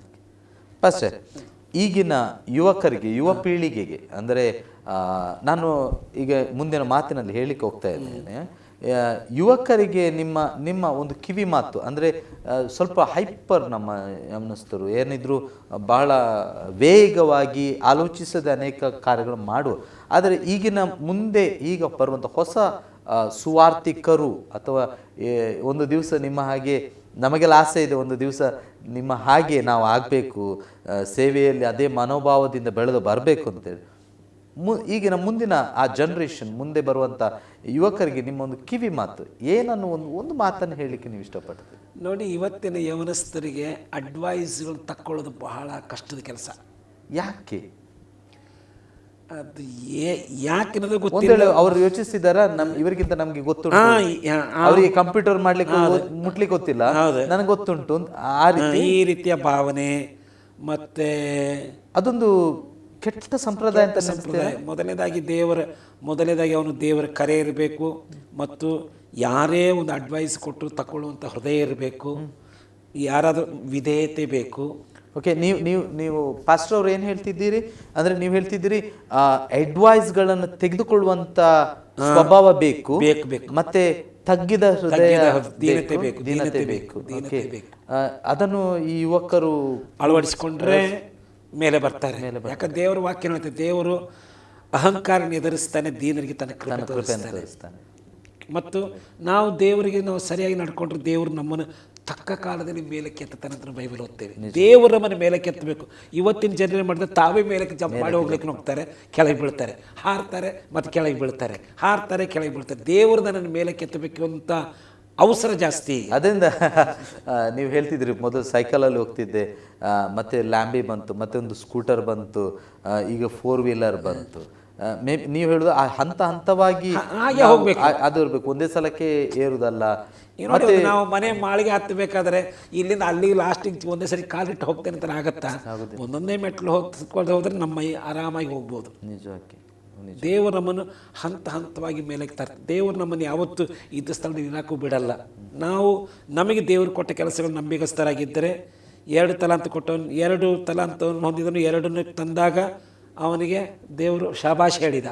5 ತಂದವನಿಗೆ 5 ತರವಾಗಿ ಶಬಾಷ್ ಹೇಳ್ತಾನೆ. ದೇವರು ನಮ್ಮನ್ನು ನಾವು ಮಾಡೋ ರೀತಿ ನೋಡಿಕೊಂಡು ನಮ್ಮನ್ನು ಗೌರವಿಸ್ತಾನೆ. ಆತನು ನಮ್ಮನ್ನು ಎಂದಿಗೂ ಆತನ ಕೈ ಬಿಡುವುದೇ ಇಲ್ಲ, ಖಂಡಿತ ಕೈ ಬಿಡಲ್ಲ. ಪಾಸ್ಟರ್, ಮೇ ಬಿ ಇದು ನನ್ನದು ಕಡೆ ಮಾತುಗಳ ಕಡೆ ಬರ್ತೇನೆ. ಪಾಸ್ಟರ್, ನನಗೆ ಬಹಳ ಸಂತೋಷ ಏನಂತ ಹೇಳಿದರೆ, ನಿಮ್ಮ ಮಗ ಬೆಳೀತಾ ಬರ್ತಿರುವಂಥದ್ದು, ಅಂದರೆ ಆತನ ಸೇವೆಯಲ್ಲಿ ತಾನು ತೊಡಗಿಸಿಕೊಳ್ಳುವ ರೀತಿ ನೋಡುವಾಗ ಭಾಳ ಸಂತೋಷ ಆಗ್ತದೆ. ಅನೇಕ ದೇವರ ಸೇವಕರುಗಳ ಮಕ್ಕಳು, ನಾನು ಕೂಡ ಒಬ್ಬ ದೇವರ ಸೇವಕನ ಮಗ. ಸೊ ನೀವು ದೇವರ ಸೇವಕರು, ನಿಮ್ಮ ಮಗ ಆತನು ಬೆಳೀತಾ ಬರ್ತಿದ್ದಾನೆ. ಸೇವೆಗಳಲ್ಲಿ ದೇವರು ಆತನನ್ನು ಬಹಳವಾಗಿ ಉಪಯೋಗಿಸ್ತಿದ್ದಾನೆ. ಮಾತ್ರ ಅಲ್ಲದೆ ಮಗಳು ಕೂಡ ನಾನು ಮೀಟ್ ಮಾಡಿದ್ದೇನೆ, ಫಾರಿನಲ್ಲಿ ನಾನು ಅವರನ್ನು ಮೀಟ್ ಮಾಡಿದ್ದೆ. ಅವರ ಸೇವೆಯ ವಿಷನ್ ನೋಡುವಾಗ ಭಾಳ ಖುಷಿ ಆಯಿತು. ಫಸ್ಟ್ ನಿಮ್ಮ ಫ್ಯಾಮಿಲಿ ಬಗ್ಗೆ ಜಸ್ಟ್ ಸಂಕ್ಷಿಪ್ತವಾಗಿ ನಿಮ್ಮ ಸಂತೋಷ, ನಿಮ್ಮ ಅದರ ಬಗ್ಗೆ ಒಂದು ಮಾತು ಹೇಳ್ಬೋದು? ನಿಜವಾಗಿ ನನ್ನ ಕುಟುಂಬ ಜೀವಿತ ಸಂತೃಪ್ತನಾಗಿದ್ದೇನೆ. ದೇವರು ನನಗೆ ಪತ್ನಿ, 4 ಜನ ಮಕ್ಕಳಿದ್ದಾರೆ, 3 ಹೆಣ್ಣು ಮಕ್ಕಳು, 1 ಗಂಡು ಮಗ, ಒಬ್ಬನೇ ಗಂಡು ಮಗ. 3 ಮದುವೆ ಆಗಿದೆ, ಇನ್ನೊಬ್ಬಳು ಕಡೆಯವಳು ಮದುವೆ ಆಗಬೇಕಾಗಿದ್ದವಳಿದ್ದಾಳೆ.